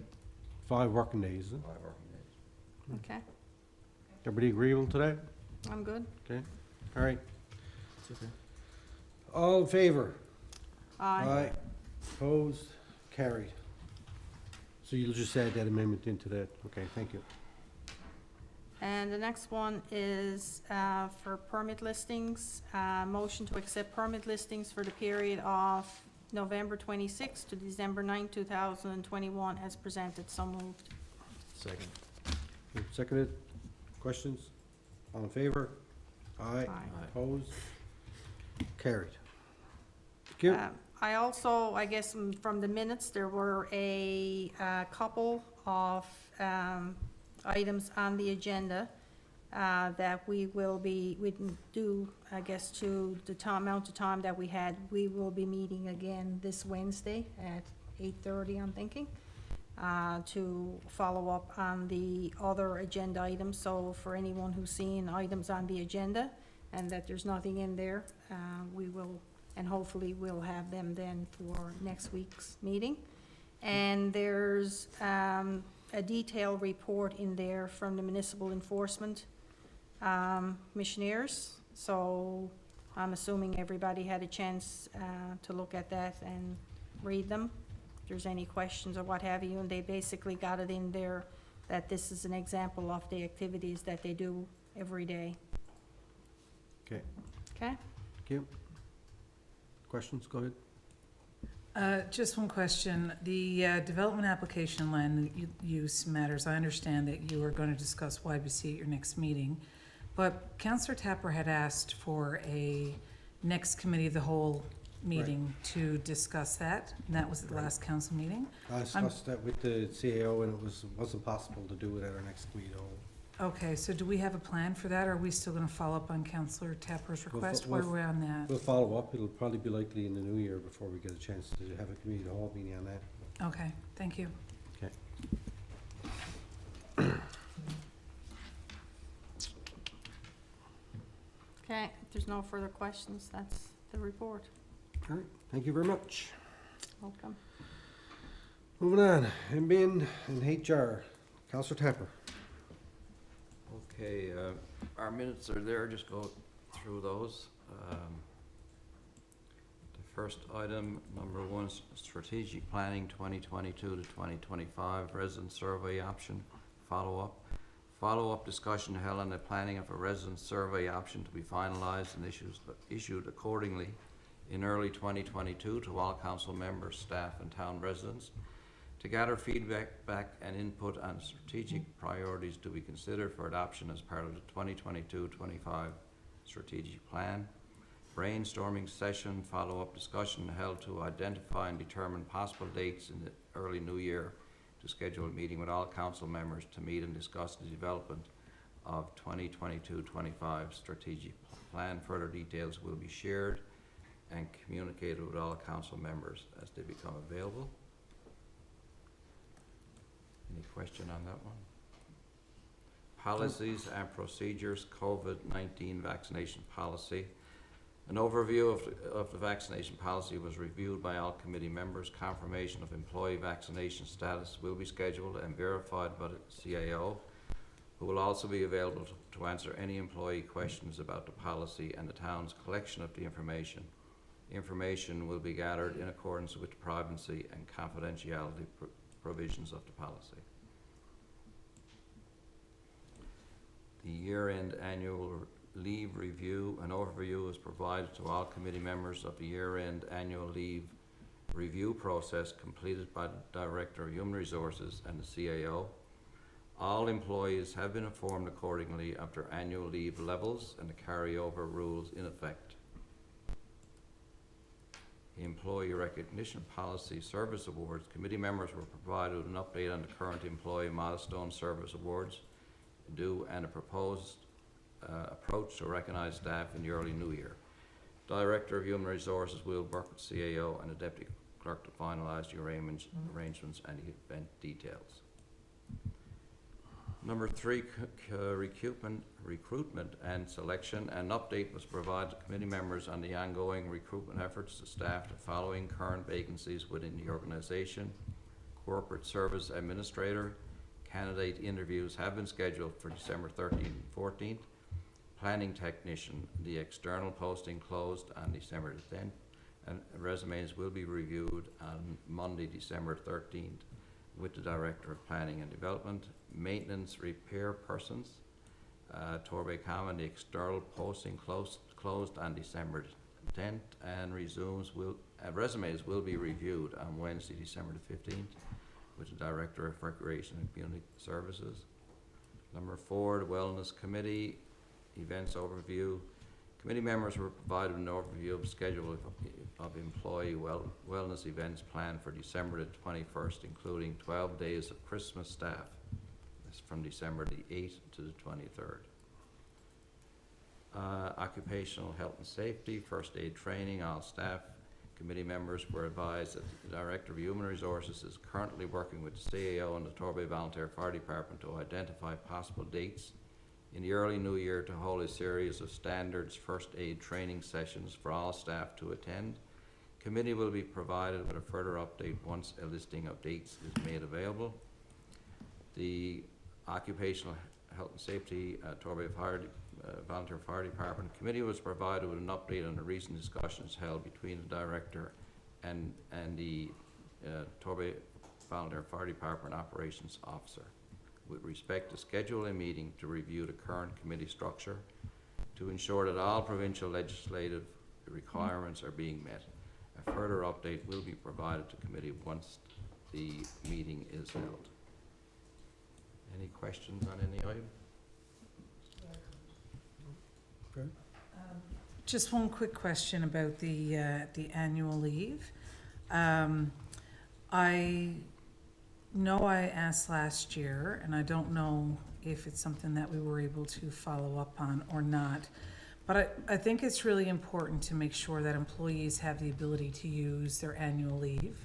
And I know we've got and I'm just looking at the engagement survey now, and I know we're doing a gap analysis and making sure that our complement for our staff is where it needs to be. But I think it's really important to be sure that employees have someone to cover off and make sure they have the ability to use that annual leave. So I just want to ask committee, as you guys are doing the work around this, to make sure that policy review is happening and that, staff members are not in a position where they have to take their vacation around council meetings, or they have leave that's on the books, but they're unable to take it because of certain times of the year. Like, I think it's important that we have succession planning and that staff members have the ability to act for other people, and that, that these things are covered off for employee wellness. So if you guys could look at that and consider that as you're working on this, that'd be great. Thank you. Okay, any other questions? Can I speak to that? Councillor Appleby, the Director and I actually met today, and we talked about performance evaluations and 5 to 6 different policies that need to be developed, and that included use of annual leave from a health and wellness perspective, as you referenced, and business continuity as well too, and essential worker policy in terms of in light of inclement weather. So the Director, he's engaged in 3 competitions with directors this week, so we're going to meet again next week to discuss further. I just wanted him to develop some timelines and approach based on my feedback. So we're meeting again next week, and then I did advise committee of the meeting that I held with the Director today, and I'd be following up with them in the new year as well too. So Thank you, that's excellent, thank you. Thank you. All right. Corporate services. Councillor Tapper. Do you need a drink of water, Andy? I got it right in front of me, thank you. You might need to fill it up in a few minutes. We'll see how long it lasts. Okay, the report. Payroll, regular payroll for 41 employees for the 2-week period ended November 24, 21. Total 88,193.31. Accounts payable for the 2-week period ended December 3rd, 21. Invoices in the amount of 518,705.46 were processed. So we have some invoices for approval. There are 10 operating invoices that I will move to be approved. They total 230,461.89, and they are: Receiver General Payroll Remittance 24,021.13. My tax Accelerate Project commencing January 2022, 8,625. NL Power Street Light billing, $19,816.34. A. Harvey and Company Limited, supply of road salt, $125,233.79. North Atlantic supply of diesel, $5,046.40. Modern Paving Limited, supply of road gravel, $5,095.33. Grand Concourse Trail Maintenance, $8,912.80. H&M Paving Limited, road patching, $19,607.50. Commissionaires, Municipal Enforcement, November the 14th to the 27th, $5,152. Stuart McKelvey, consultations prior to appeal board hearing, $8,951.60. So moved for payment. Second. Questions? Good. Can I ask for the Stuart McKelvey bill, the consultations prior to the appeal board hearing, which appeal we're talking about here? And I would also ask that in the future, if we have appeals and we're paying lawyers for work on that, I think it's important that residents know how much money we're spending on appeals and which ones those costs are for. So I'm just curious if we could specify which appeal that is and have it adjusted so that it's there for public record. Thanks. That particular invoice is for the quarry appeal, and it covers costs up to December 2nd. So I am expecting another invoice related to that issue. All right. Thanks, Norm. So can we have that adjusted in the public package for the appeals from now on, which ones they're for? Is that possible?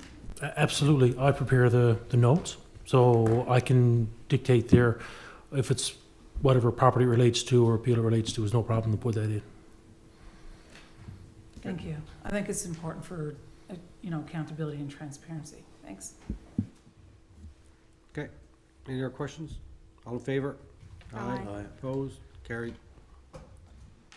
Okay, there are 12 capital invoices totaling $918,307.14 that I'll move for approval. Progressive Engineering, Skipper's Landing Drainage Upgrades, $9,322.59. Progressive Engineering 2020 Torbay Streets, $8,978.58. Progressive Engineering 2021 Torbay Streets, $9,806.63.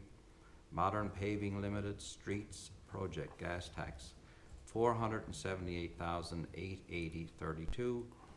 Modern Paving Skipper's Landing Drainage Upgrades, $83,330.44. Mercer's Paving Parking Sign Installation, $5,744.25. Modern Paving 2021 Torbay Streets, $33,126.13. Triwear Technologies HB ProBooks, $12,573.53. Technical Rope and Rescue Inc. Ice Commander Cold Water Suits, $6,756.25. SEA Contracting Limited manufactured 3 tables for council chambers, $7,309.86. Weirs Construction Limited Torbay Sidewalk Project, $143,268.92. SEA Contracting Limited renovations to the Torbay Volunteer Fire Department Annex, $119,209.64. Move for payment. Seconded, moved and seconded. Questions? Go ahead. Thanks. Can I ask the question about the Triwear Technology HP ProBooks? What is that expense and where is that being? It's what you got sitting in front of you. So these are the ones that are purchased. And where were they purchased from in the budget? Which line item, which GL? Council. They were under Council Professional Development. Okay, thank you. All right. Go ahead. I'm assuming that the 2020 Torbay streets, they were from last year's roads that were identified that weren't completed? Just the reviews, is Brian? The 2021 and the 2020 Torbay streets? Yeah, I would think that would be the engineering from the where they've completed them early in the spring there, in June or July, I think it was, when it's finished up. Norm, might go down Just to a little seems bit of Norwood. strange for 2020 to be Yeah, in there now. I was wondering if it was typo, actually.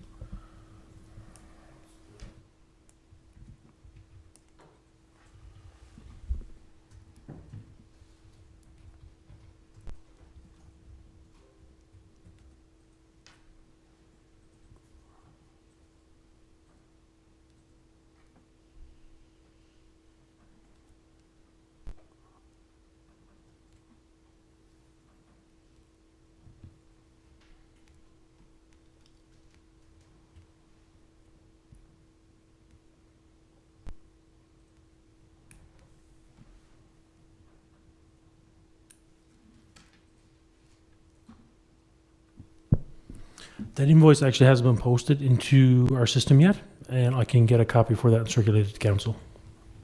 Okay.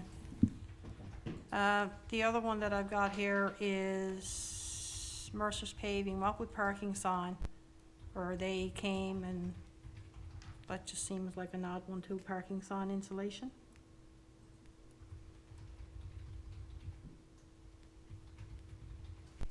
I can answer that one, but it's not from the Infrastructure Public Works Department, it's from the Common building. They had fixed the post over the Common parking lot over there. That was an insurance claim. Someone backed in and knocked the pole down, so it was, was covered through insurance. Okay. And I'm assuming the other one with the ice commander, that was for the fire department. What about, what are the 3 tables for council chambers? So those are the desks that the directors are utilising, and there's an extra one purchased as well. So it was an amendment to the previous tender. The what we had here? Yep. Okay. Okay, any other questions?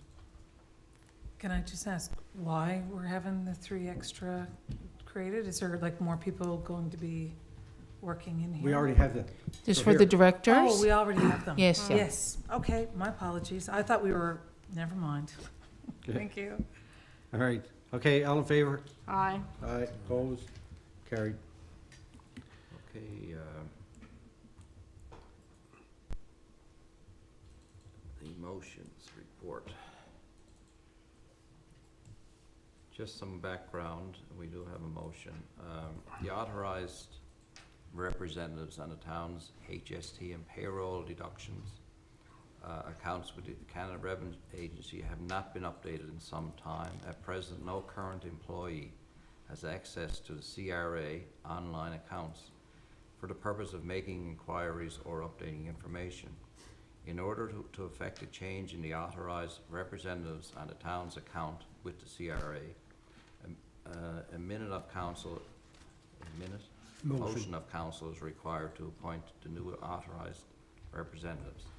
So the motion reads, the committee recommends the appointment of Don Chaplin, Chief Administrative Officer, and Norm Snellgrove, Director of Corporate Services, as the town's authorized representatives for the town's business account with the Canada Revenue Agency, business number 108130501. So moved.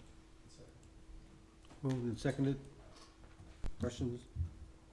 All in favor? Aye. Aye, opposed, carries. So there's other, Do you have something you wanted to add? sorry. Norm? There's one more invoice that has been circulated Sorry. to council. It's on your desk. It's for the Great Pond Water Study. It came in late Friday afternoon. I would like to have that one placed before council for payment as well, please. Okay. So I would, yes, everybody got a copy of this. A late one, I motion to pay this invoice, Wood Environment and Infrastructure Solutions, professional services rendered through 12/03/2021 in the amount of $12,725.33. So moved. Moved, seconded. Questions? Fred? This is a budgeted expense, right? Yeah, okay, thanks. Okay, all in favor? Aye. Aye. Opposed? Carried. So our committee minutes are there in the check register from November 20 to December the 3rd. Invoices over 5,000, invoices processed November 20 to December the 3rd, and the year-to-date revenue and expenditures December 3rd, 21. For your information, if there's any questions, I'm sure you all read every number. It's quite a handful there. All right. Thank you. Number 2, economic development and tourism. Councillor Appleby. Thank you, Mayor. The update is provided as tabled. If there's any questions, you can let me know, and I can certainly forward them to the Economic Development Officer.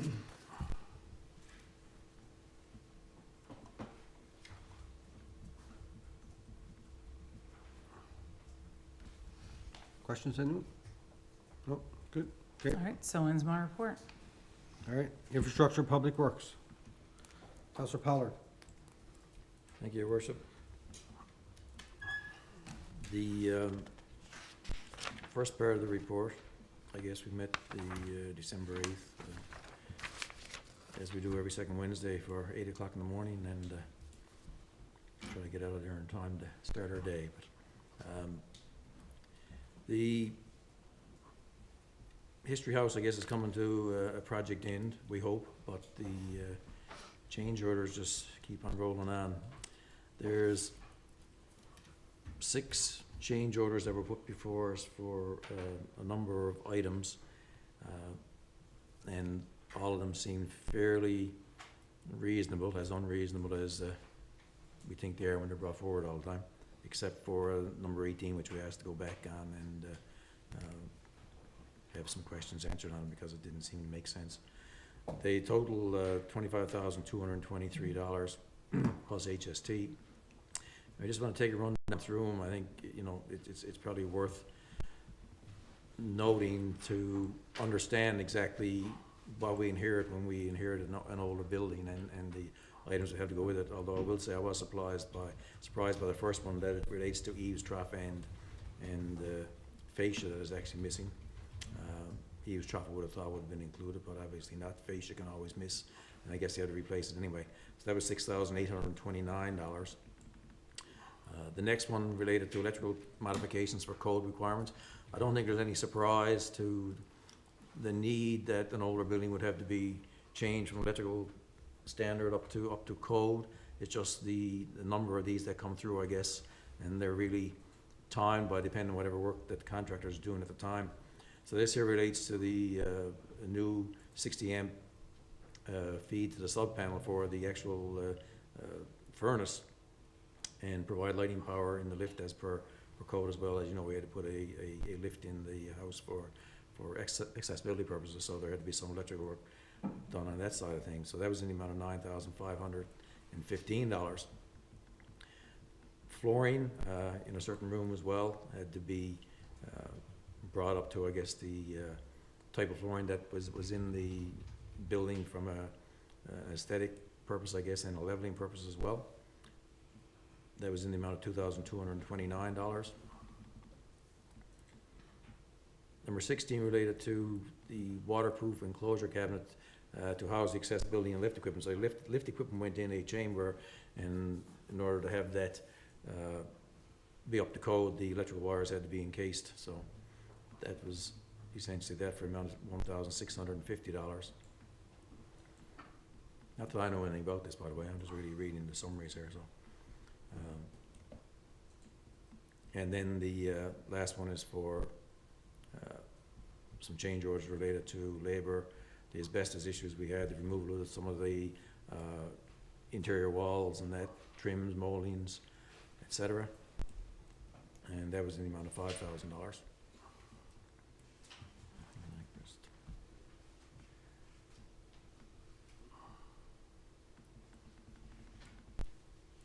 And I think the last one here is the amount of $5,800. You're not bringing that one forward, right? 18? Is that 18 there? Right, 18 is the one that we had asked to go back and actually dispute overall, because we would have thought that the delay and the labor itself would have been covered off in the actual work quotes that were done for a change order, so we did not approve that one at this time. Okay. So those totals So the motion to approve contemplated change order 12, 13, 15, 16, and 17, which will become change order 4 for this portion of the project, in the amount of $25,223 plus HST. So moved. Second. Or seconder, questions? Could I just, Greg? so in item, notice number 18, section A, it just says there was a delay of 2 months. That was, Is that a new delay or, because I know the project has been delayed. but that one's not part of this motion. You can ask about it after. Hmm? That one is not part of this motion. Oh, okay. Number That's the one 18. we questioned because the delay, and I would have thought that any time associated would have been built into the change orders if they stood anyway, Okay. right? So they're going back on that one. Yeah, All in favor? Aye. Opposed? Based on the good news, the project Carried. still remains $18,000 under budget, so fingers crossed we get that final nail. Yeah, thanks, Brian. You probably have more in your back pocket there now. Yeah. The stormwater management plan implementation, both phases of Skipper's Landing is now completed, and actually it's nice to see we got some favorable comments on that, which is always great to see. We certainly appreciate all the favorable, as we do any comments, but favorable ones are always nice to get because they're more of a rarity, for sure. The rest, folks, you can read up on, really. There's not much else. Sidewalks are ongoing. I guess they're close to finalizing that for the year now. I noticed that they did fill in some of the areas around the curb and gutter. And I expect, Brian, are they finished now for the year? I expect them to go on till probably 1 or 2 days of next week, but they should have the Olive Road paving should be finished, including the cut down on Bridge Road. And I think they poured the last bit of sidewalk on the north side today, maybe one more piece left, so it's moving along. Okay, thanks.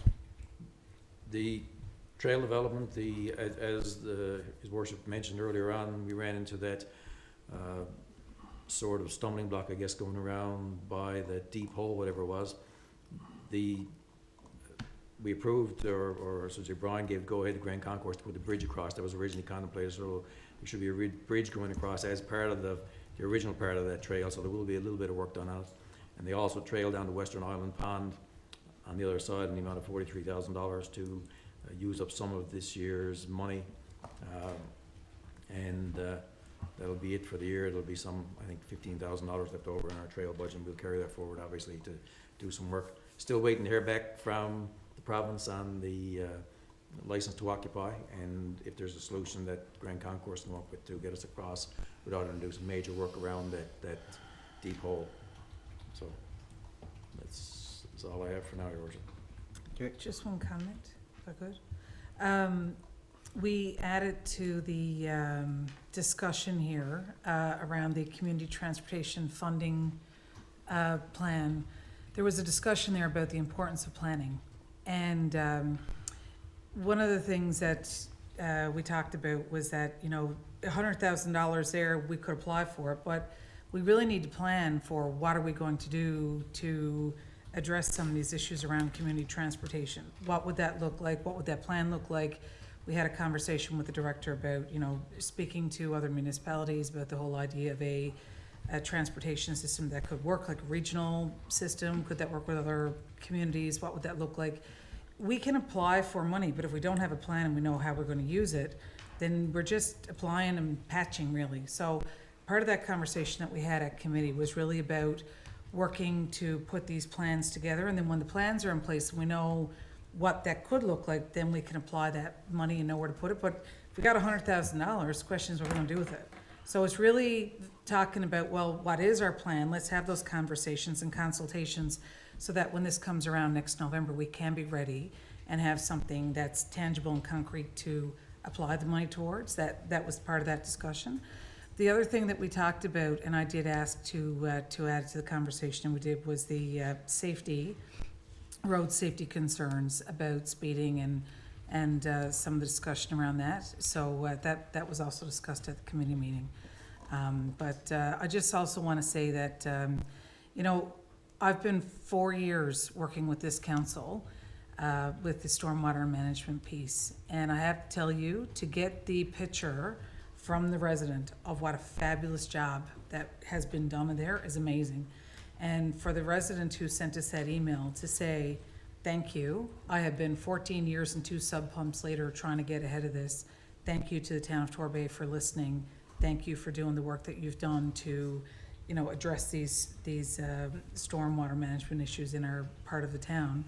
It was a big deal. So I just want to say thank you to everybody for all the work that's gone into that, because it has been a big thing, and it's really nice to see that we are making progress on that. And it's really nice to see those sidewalks up there.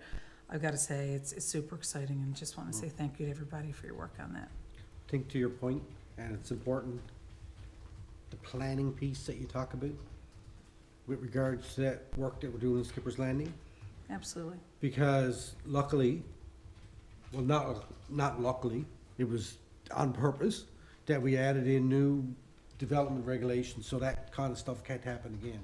So with the zero net runoff and making sure that we're looking after, making the developers look after stormwater runoff at the beginning when they're developing these subdivisions, so that we're not stuck with $1 million bill down the road. And I mean, that, to me, I know that's a big thing that we did.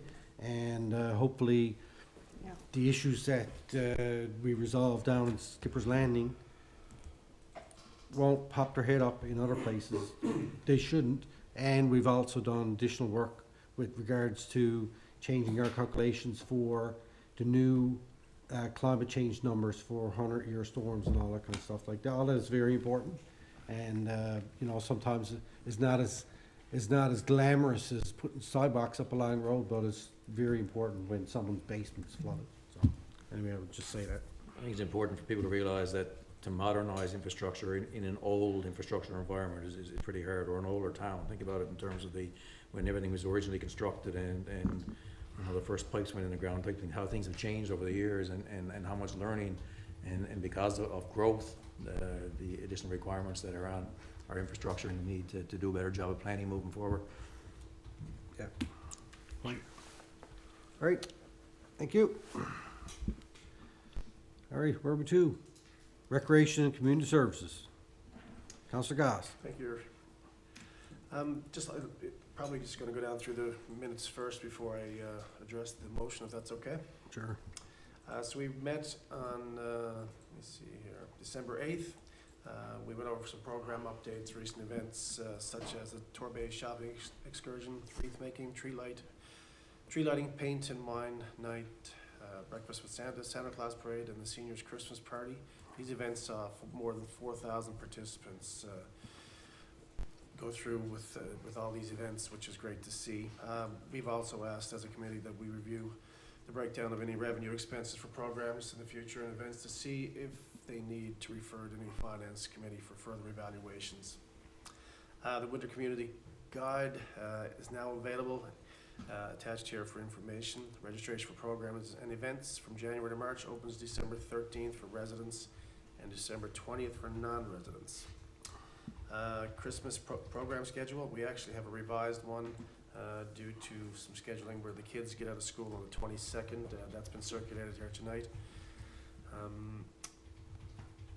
The department is planning a variety of free programs for residents during the holidays between December 20th and the 23rd, and again on December 29th and the 31st, including fireworks on New Year's Eve at 8 p.m. Schedule is included here for information purposes.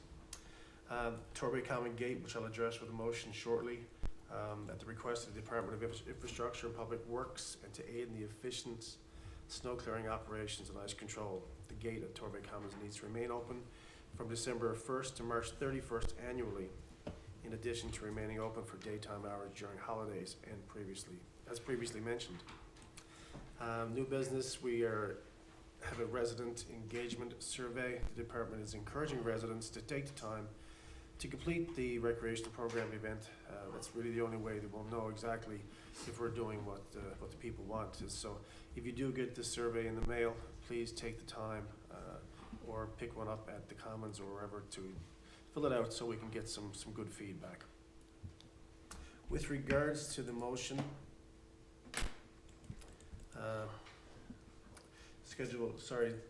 dated December 10th, 2021, the Torbay Common Gate at the request of the Department of Infrastructure Public Works and to aid in the efficient snow clearing operations and the ice control.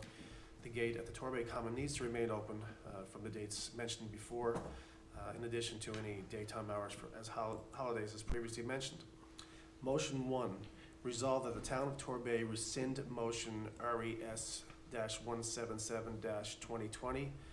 That motion was moved by Councillor Jeff Gallant and seconded by Justin Martin. Resolve that with the exception of special circumstances, i.e. snowstorms, during holidays, that the Town of Torbay shall close and lock the gate at Torbay Common at close of the facility operating hours and leave locked until reopen of the facility operating hours, and to increase inspections by municipal enforcement to ensure the continued peaceful enjoyment of the adjacent residential neighborhood and safety of open space, park, and facility.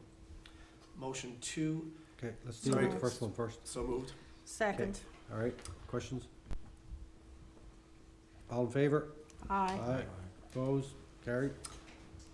Motion 2, the Town of Torbay shall close and lock the gate at the Torbay Common at close of the facility's operating hours and leave locked until reopen of facility operating hours, with the exception being between December 1st and March 31st annually, where the gate will be left open to allow for efficient snow clearing operations and ice control, as well as any other special circumstances. So moved. Second. Moved, seconded. Questions? Yeah, I have to question the locking of the gate. It says here, i.e. open for daytime hours during holidays. I think we need to have more clarification there about what we're doing. We've had significant resident outcry about the gate being locked. Once. The gate was locked once. No, Craig, it's been more than once. I've received emails and calls a number of times about this, Right. and especially on holidays when people would want to have access to the skate park or the facility or the building. And I think we need to go back and have another look at this and, you know, have the conversation. We've got a $12 million building over there that's closed on holidays, and the gates are locked and people can't get in and get access to it. So I would ask committee to go back and have another look at this, and I think we need to leave the facility open and give it a try and see how it goes before we reintroduce the motion part of locking it again. Those are my thoughts. It says in here, I guess, that the gate will be open now between December 1st and March 31st. So in the winter, from now on, it will be open all the time. Yeah. So I guess if we revisit it, it won't be until the spring and see what happens then. But for this motion, it's basically for snow clearing and to make sure that for ice control, that the gate will be open at this point in time, is what this motion Right, is but about. it also says in here, right, that it, as well as any other special circumstances, which includes being open during the daytime during holidays, which is the issue that we had on Labor Day weekend when the gate wasn't open because of an oversight by our municipal enforcement. They were supposed to open it that morning and they forgot, right, so. Okay. Any other questions? Jen? I'd just like to add, I did put in for a cow catcher gate for the 2022 budget, which would help with this as well, because if it was locked during holidays, there would still be access to the grounds, so to the skate park and the playground and the green space, so that would help with that as well. And walkers that walk through? Mm-hmm. Okay, all right. And also, just to highlight, some partnership talks between the recreation program and Lions Club for future programs. The Lions Club volunteered at the seniors' Christmas party, and along with the Allied Youth Group was there as well. Does this have to do with this motion? Oh, I'm sorry. No, not yet. My bad. All right, no worries. So are we saying that we're going to lock it again after March 31st for this motion? Mm-hmm. Okay. Okay. Any other questions? All right, all in favor? Aye. Opposed? Carried. Did you, okay. Carry on, sir. Well, I got the first part out. Also, just like let the residents know that some residents from North Palm Manor attended the seniors' Christmas party as well. It was their first time inside the Commons. It was, Since 2019? yes, 2019. Yeah. And that's it for me. You got another motion Another there, don't you? motion, I do. Yeah, motion number 3. Oh, I didn't scroll down, sorry.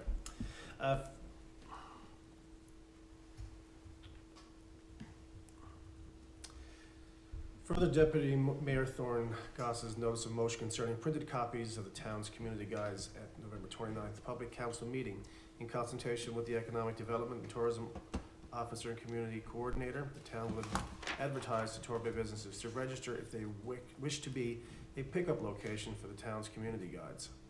It is consensus that printed copies of the community guide should continue to be provided at the Torbay Town Office and Torbay Common until businesses confirm their interest as a pickup location. Businesses are invited to register with the town to be a pickup location for the community guides. As for the town of Torbay is an environmentally conscious and friendly community. Once registrations are received, the town will distribute limited supplies to these businesses. The motion says that the town of Torbay community guides will be printed for residents who wish to have a hard paper copy. Printed copies will be available at the Torbay Town Office and the Torbay Common. This is to ensure that residents receive all information in conjunction with advertising on social media. So moved. Second. And Seconded. That's Could a I- different motion than what we have in here, though. I make an amendment to that, Go ahead.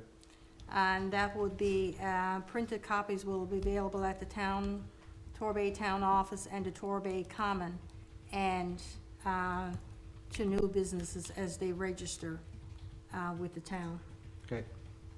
That's, we could consider that a friendly amendment, Yeah, Dan? just Doesn't because change that's the what it nature of says up on the top anyway.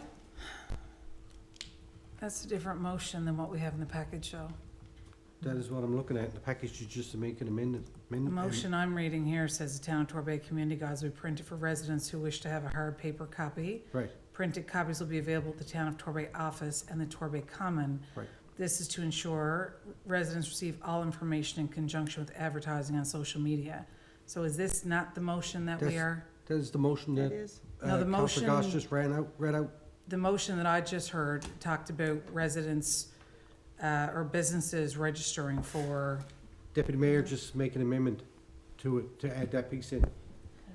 Go ahead. Just, I guess to clarify, Councillor Appleby, we did send an email to all registered businesses in the town to confirm if they were interested in having hard copies of the community guide at their place of business for resident pickup. So we have received some feedback to date, so we have another few days before the deadline passes, and then that list will be compiled, shared with council and the public on where they can pick up their hard copies.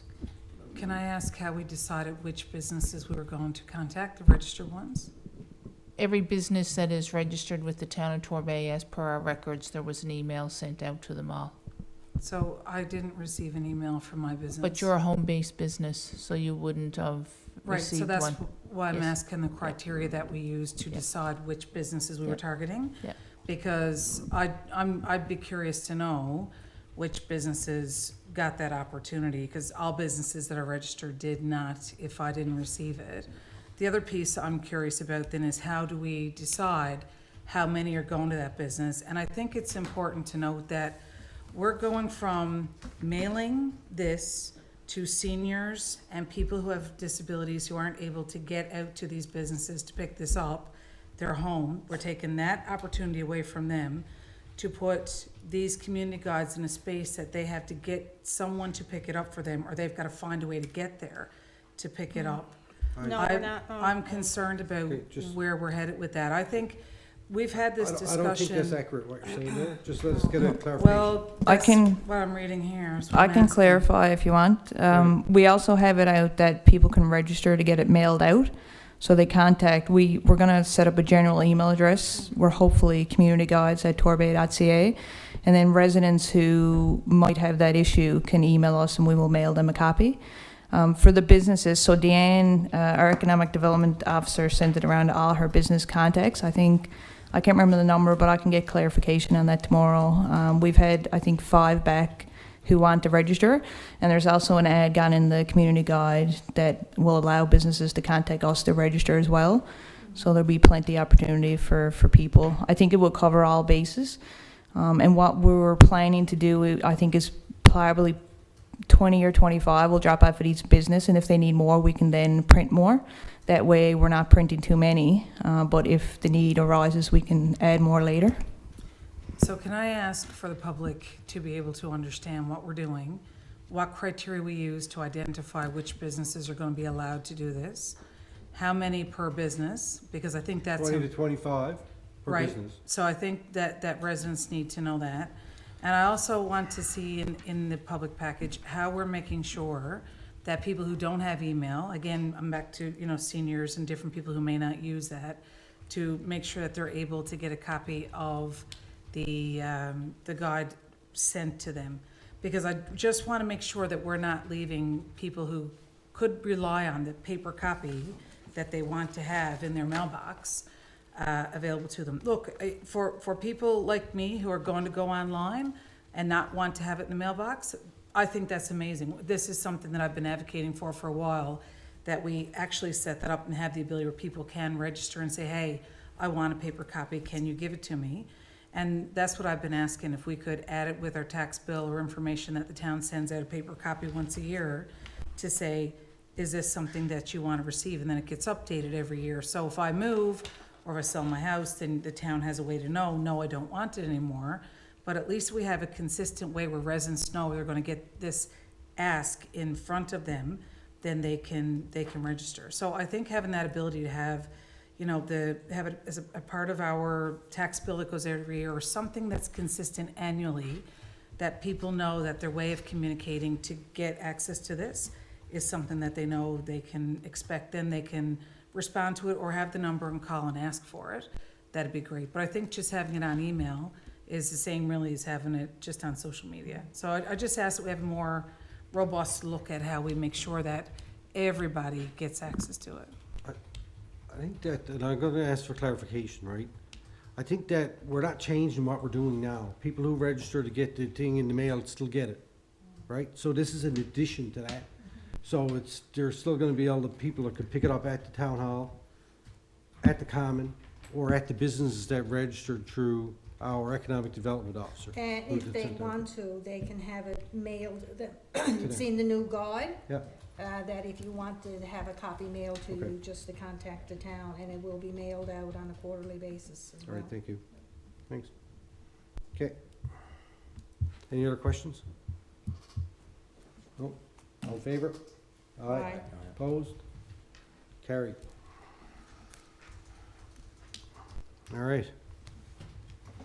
Anything else? Councillor Goss? No, Okay, thank you. All righty. Liaison Committees. Atlantic Mayor's Congress, nothing to report. History House Museum, Councillor Tapper.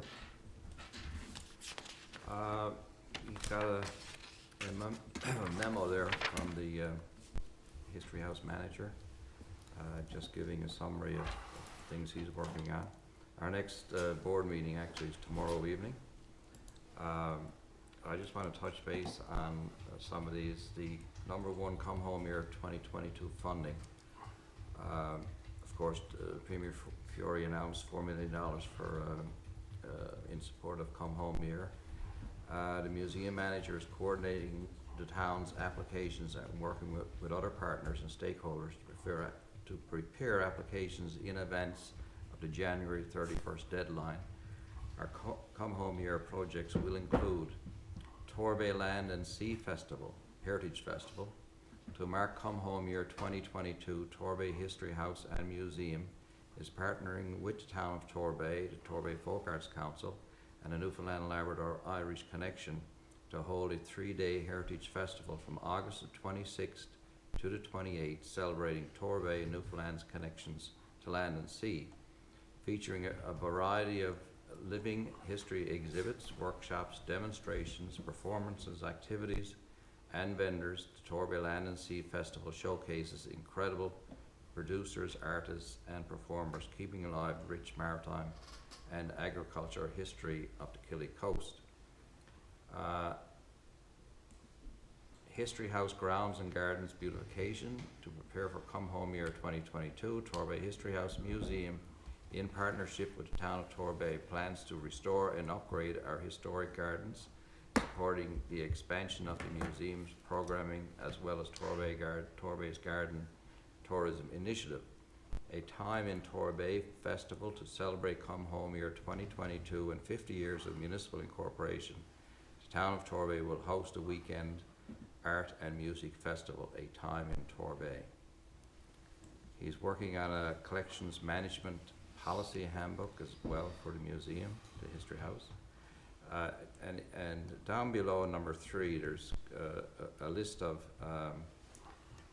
grants that he is going for, and there's quite a list there.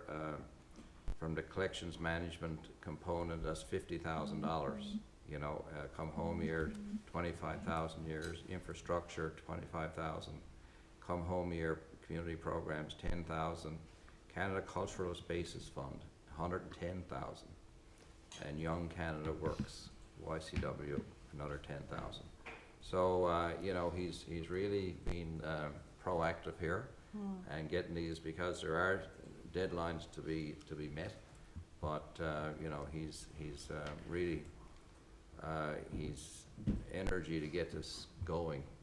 You know, and we've met with him, the Connections group that I'm involved with as well, and we've got an important meeting on Wednesday with that group and some partners with the Mannion Collection.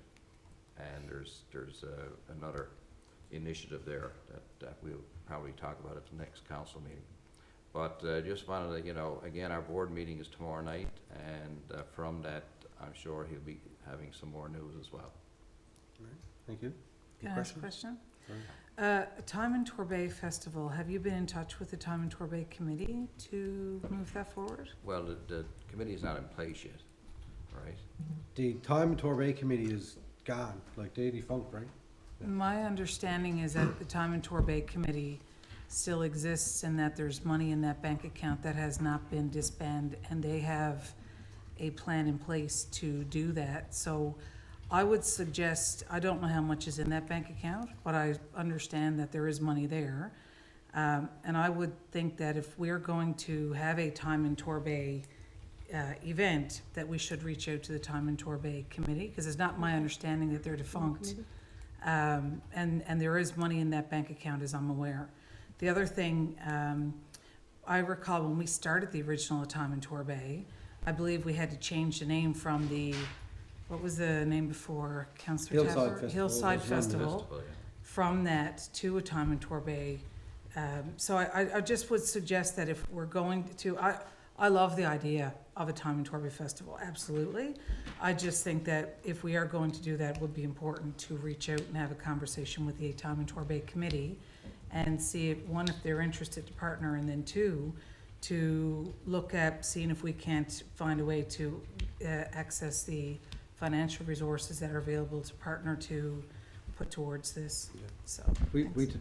Just Right. to offer, I guess, some additional insight, the resident call for proposals we had for the Torbay 50th celebrations, we have several members of that former Time in Torbay committee that have put their names forward to serve as part of our special celebration. So when we have the first meeting, we can have the discussion on that, because there was an MOU that was drafted. It was never Yeah. signed off by that group. So, and I'm a signing officer on that bank account, so nothing can happen with those funds without, I guess, my sign off on it. So we'll be sure to have, when we're going to be meeting early in the new year with those volunteers. We had 30 that had initial queries, and we have 17 that expressed interest to serve on that committee. So, but several members from that committee have expressed interest for the special celebration. So we'll make sure that it's followed as per the original intent of the MOU, whether it's used for the special celebrations or the Land and Sea Festival. Okay, and Yep. just one more question. Wondering for the expression of interest that we put out for the 50th celebration committee, do we have a time frame of when we're planning to be able to select and announce who's on that committee? And the second question I was wondering was, is that committee going to oversee all of this, or are these going to be separate committees doing that work? So the History House is something separate from what Noah's working on as part of the History House board is separate initiatives. But there has to be crossover with the overall steering committee with what recreation is doing with economic development. So we're not all operating in isolation of one another. So based on budget, there may not, finalising next year's budget, we mightn't be able to meet to announce those names, but it's the intent to have a meeting as soon as possible. So probably very early in the new year. Okay, So it'll be, I would suspect we could aim for the first public meeting in the new year to announce those somewhere around names. January for Yes, the yep, committee. Yeah. And then for the who's doing what, because I think you're right, I think it's really important that we all have clear delineated roles and we know who's doing what. Could we ask for a flow chart that shows which organization's doing what and who's responsible for what, so that it's clear and then there's no, just miscommunication, duplication of effort or frustration. I think that'd be really great to have a visual here. So, because it might make sense that one event has this committee working on it, you know, this committee, that committee, or the Heritage House is doing this. And so I just think it's really important that if we have all, which is awesome, this is gonna be a great year, but to have it all in place so there's, the Recreation Committee is not doing something that the other one is doing, that's all. Thanks. Okay, thank you. I got one comment. Can we get someone to go up and pick up that piece of fence that fell down and Yes, nail it I- up so that it's not down all winter? Up by the History House? Yes, we're removing that piece of fence. And just leaving it open? I think it's gonna be more work to repair it than Okay, it's worth, to be honest with you. all right, good enough. Are gonna Thank you. secure the rest of it? Especially on that end, you know. Yeah. All right, intergovernmental affairs, provincial, municipal. I don't have any update. I spoke to my mayor colleagues there yesterday, yes, or Saturday, at the fire department. We talked about getting together in the new year, getting our mayor's meetings and going again. I already suggested, or we already talked about adding deputy mayors to our meetings, so that is easier for scheduling, in case one person can't show up. Because a lot of times they has these meetings on Thursday nights, and everybody knows Thursday nights is no good for me. I got other stuff to be at, so. Mary's always free on Thursdays. And I changed my plans, remember, from Wednesday night to Thursday night. Anyway, there's not much. Started happening on Wednesday night. Yeah, I don't have no update there. Been in contact with MHA about, we were looking for the approval for our flow meter project, and that's all come through, so I guess we'll go to tender on that soon. Jack Byrne Regional. Council Pollard, no update? Perfect. Northeast Avalon Joint Council, Deputy Mayor. Next meeting is in January. Okay, good. Royal Flag Constabulary. I gave update earlier. They were in here last week for a meeting with us. We discussed several issues that we're having around the town. The RNC are huge advocates, at least the chief is, of speed bumps. He loves them. Says that they're effective. I think that was his word. He loves what they're. He mustn't be driving around Torbay too much, because he must drive a lot through Outer Cove. He said that they got. He loved the speed bumps that they got. I said, well, you go off any of our side roads and you're going to be even more in love, because there's speed bumps everywhere, almost too many. But he agrees with that approach. He also mentioned, and I don't know if anybody had an opportunity or wrote down that number. I got it wrote down here somewhere. 724. What is it? No, I was looking for that number. There's a direct line that they gave us to put out to residents to be able to call to report. They stress the importance, and we've done this before, and we asked the question to get clarification. How important is it for residents to phone and report issues in their neighborhoods, particularly around speeding, ATVs, whatever it is? He said it's important that they call in and make the reports so that they understand where the issues are. They're gonna provide us with some additional information, some statistics on our town and our region about how many hours they spend down here, how many tickets they've given out, how many, what types of infractions that they're seeing. And, you know, that's gonna be valuable information for us. It's gonna be important for the residents to understand that the RNC are down here doing work. They might not always see them, but sometimes they're down here in unmarked vehicles, and they are, they got their eyes out and making sure that they're down in the area. Could we have more patrols? Absolutely. Could we ever have enough? No. But we need to make sure that we're doing our job and making sure residents report. They can report to us, and we will also send that along to the RNC. The only difference is it's not immediate. When you phone, it's immediate, they log it, they know where it is. If it's coming from a town, we might wait a week or month before we compile enough that we're gonna send it off and say, here is the issues that we've been hearing about. Because, you know, I mean, it's not, I don't think it's effective use of anybody's time for us to be relaying things from a resident to the RNC on one-offs all the time. There's just, I guess it could get, I guess, delayed, or just the amount could be overwhelming. I know for me, I don't have time to be sending emails all day on everybody's behalf. I try to do the best I can, but anyway, we'll send out that number. We'll put it out on a post. All right, Torbay Volunteer Fire Department. Councillor Manning is not here. The minutes are attached. I want to thank the fire department for their participation and doing the special needs Christmas delivery yesterday, Saturday. Everybody looks forward to that every year, and it's a great time. I want to thank them for doing that, and Joe Tilley, retired firefighter, but avid volunteer when it comes to that. I thank them for that. UMC, no update. Our next meeting is going to be in maybe February. I got to reach out to some municipalities and see who I can get to host, and I got a few what do you call them, lines out to see if I can get one. But anyway, it shouldn't be too bad. All right, notice of motion, we have none. New business, Deputy Mayor. Just like to say a big thank you to Recreation and Community Services for the past couple of weeks for all the events that they had. I participated in 99% of them, and I found all of them really well attended. And guys and girls, they did an awesome job with it all, and I know that comes back to you, Jen. So thank you very much for everything. It's been a hectic, and I really loved the Santa Claus and the reindeers and that over in front of the common. So anybody that'd like to get pictures taken, it's time to drop over.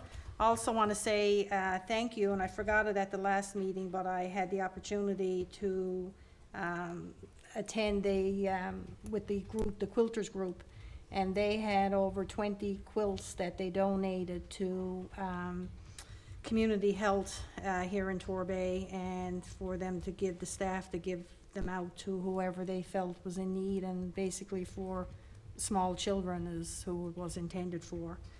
And that's basically all that I have to say, so. All right, thank you. I wrote down, Councillor Goss, you passed, didn't you? I did, yeah. All right, thank you. Councillor Appleby? Thank you, Worship. I just wanted to say, number one, a thank you to the Northeast Minor Hockey Association volunteers. I had an email last night from one of the coaches who's been coaching my daughter, I think since she's been in there. And they just, you know, the personal touch that those coaches put in, the time they put in with those kids, they're fabulous. Both of my kids are in those programs. And these coaches, they have their drills down, they have their plans in place, and then they even take time to specifically reach out to tell you how great your kid is doing after they play. It's brilliant. So hats off to the Northeast Minor Hockey Association coaches. There's a lot of our residents that are over there doing that. They're doing great work in the community. I also want to thank our colleagues at M&L for the work they do. We have a great group of people who work together right across this province to try to lobby on behalf of all the municipalities on many of the issues that we deal with here in the town of Torbay. So big thank you to all of them. I know that a lot of them go over and beyond to be able to serve their communities, but also the province. So just a big thank you and a Merry Christmas to those guys. And the last point, I missed the Christmas parade for the first time since elected to council because I was taking my son to get his COVID needle. And I have to say that for the people who were there, these guys are vaccinating children. And for the most part, it's all children. And most children, I don't, but I can tell you mine, don't like needles. And the amount of work that they put in to making sure that those children get those needles in a safe way and they feel comfortable is amazing. And I actually met some of the nurses that are retired. I worked with one of the nurses, her husband, 20 years ago. She came out of retirement to come back and do this. And, you know, I've seen them give applause to children when the kids actually got their needle. So it was absolutely brilliant. And, you know, with all the fear on Omicron and all the things that we're dealing with, it's just exceptional times. And the work that they're doing is truly exceptional. So my apologies for missing the parade. I won't miss it next year. But I have to just tip my hat to those people because that work they're doing is exceptional. Thank you. Yep. Alrighty. Councillor Tapper. I guess I'm on the same page. Last few weeks, as well, since Christmas came in, with all the events, it was great to get out. I got out to most of them. Got to hand it to the mayor. He either hid in a corner or he was out front on every event that I was to, and people made that comment as well. So I even showed up the other night to the concert. He was down the back. I asked his parents where he was. They pointed him out. So it was great to see, you know, and you went to every one of them, several nights in a row. But again, it goes back to the staff. Jen, great Santa Claus parade. Everything was great. Good to see the Allied Youth and the Lions people there volunteering as well. So, you know, I think everybody contributed, but obviously somebody got to plan it, and kudos to all the staff under you, Jim.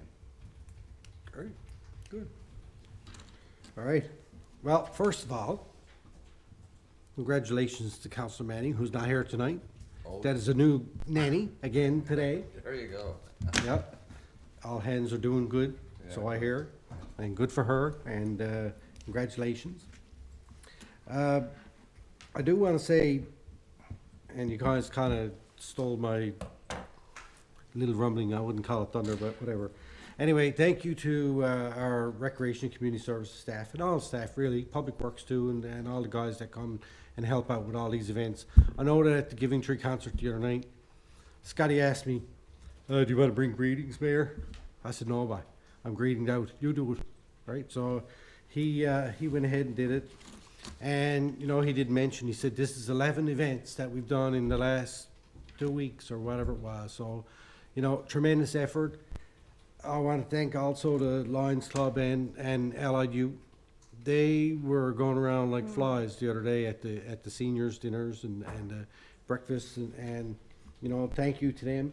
I was having a chat with them. It was funny, and I was asking them their names and how old they were and stuff. We were sat down, and I said, you know, I was part of the very first Allied Youth group that started here in Torbay. I remember back in whatever it was, probably 82 or 83 or something, right? And they're kind of looking at me, and their eyes were glazing over. I said, yeah, I'm that old. So anyway, it was great to have them around. They really and truly, they work really hard. When they show up, they work like dogs, and it's excellent, right? They have a lot of fun, but they work hard on There was behalf a little of- guy there, he must have been no more than 10 years old. Like, I couldn't get over him. Like, he was Oh, yeah. something else, right? He had his tie on, his shoes every Yes. day, and yeah. Unreal. Yeah, good taste, because he told me my shoes were nice and my tie was nice. Good for him.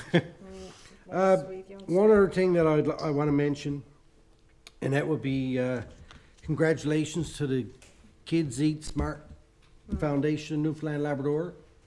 Mayor Mike Guzny reached out to me, it was 2 weeks ago now, 2 weeks ago, and you know, asked me would we be interested in trying to promote the Kids Eat Smart Foundation competition that they were in.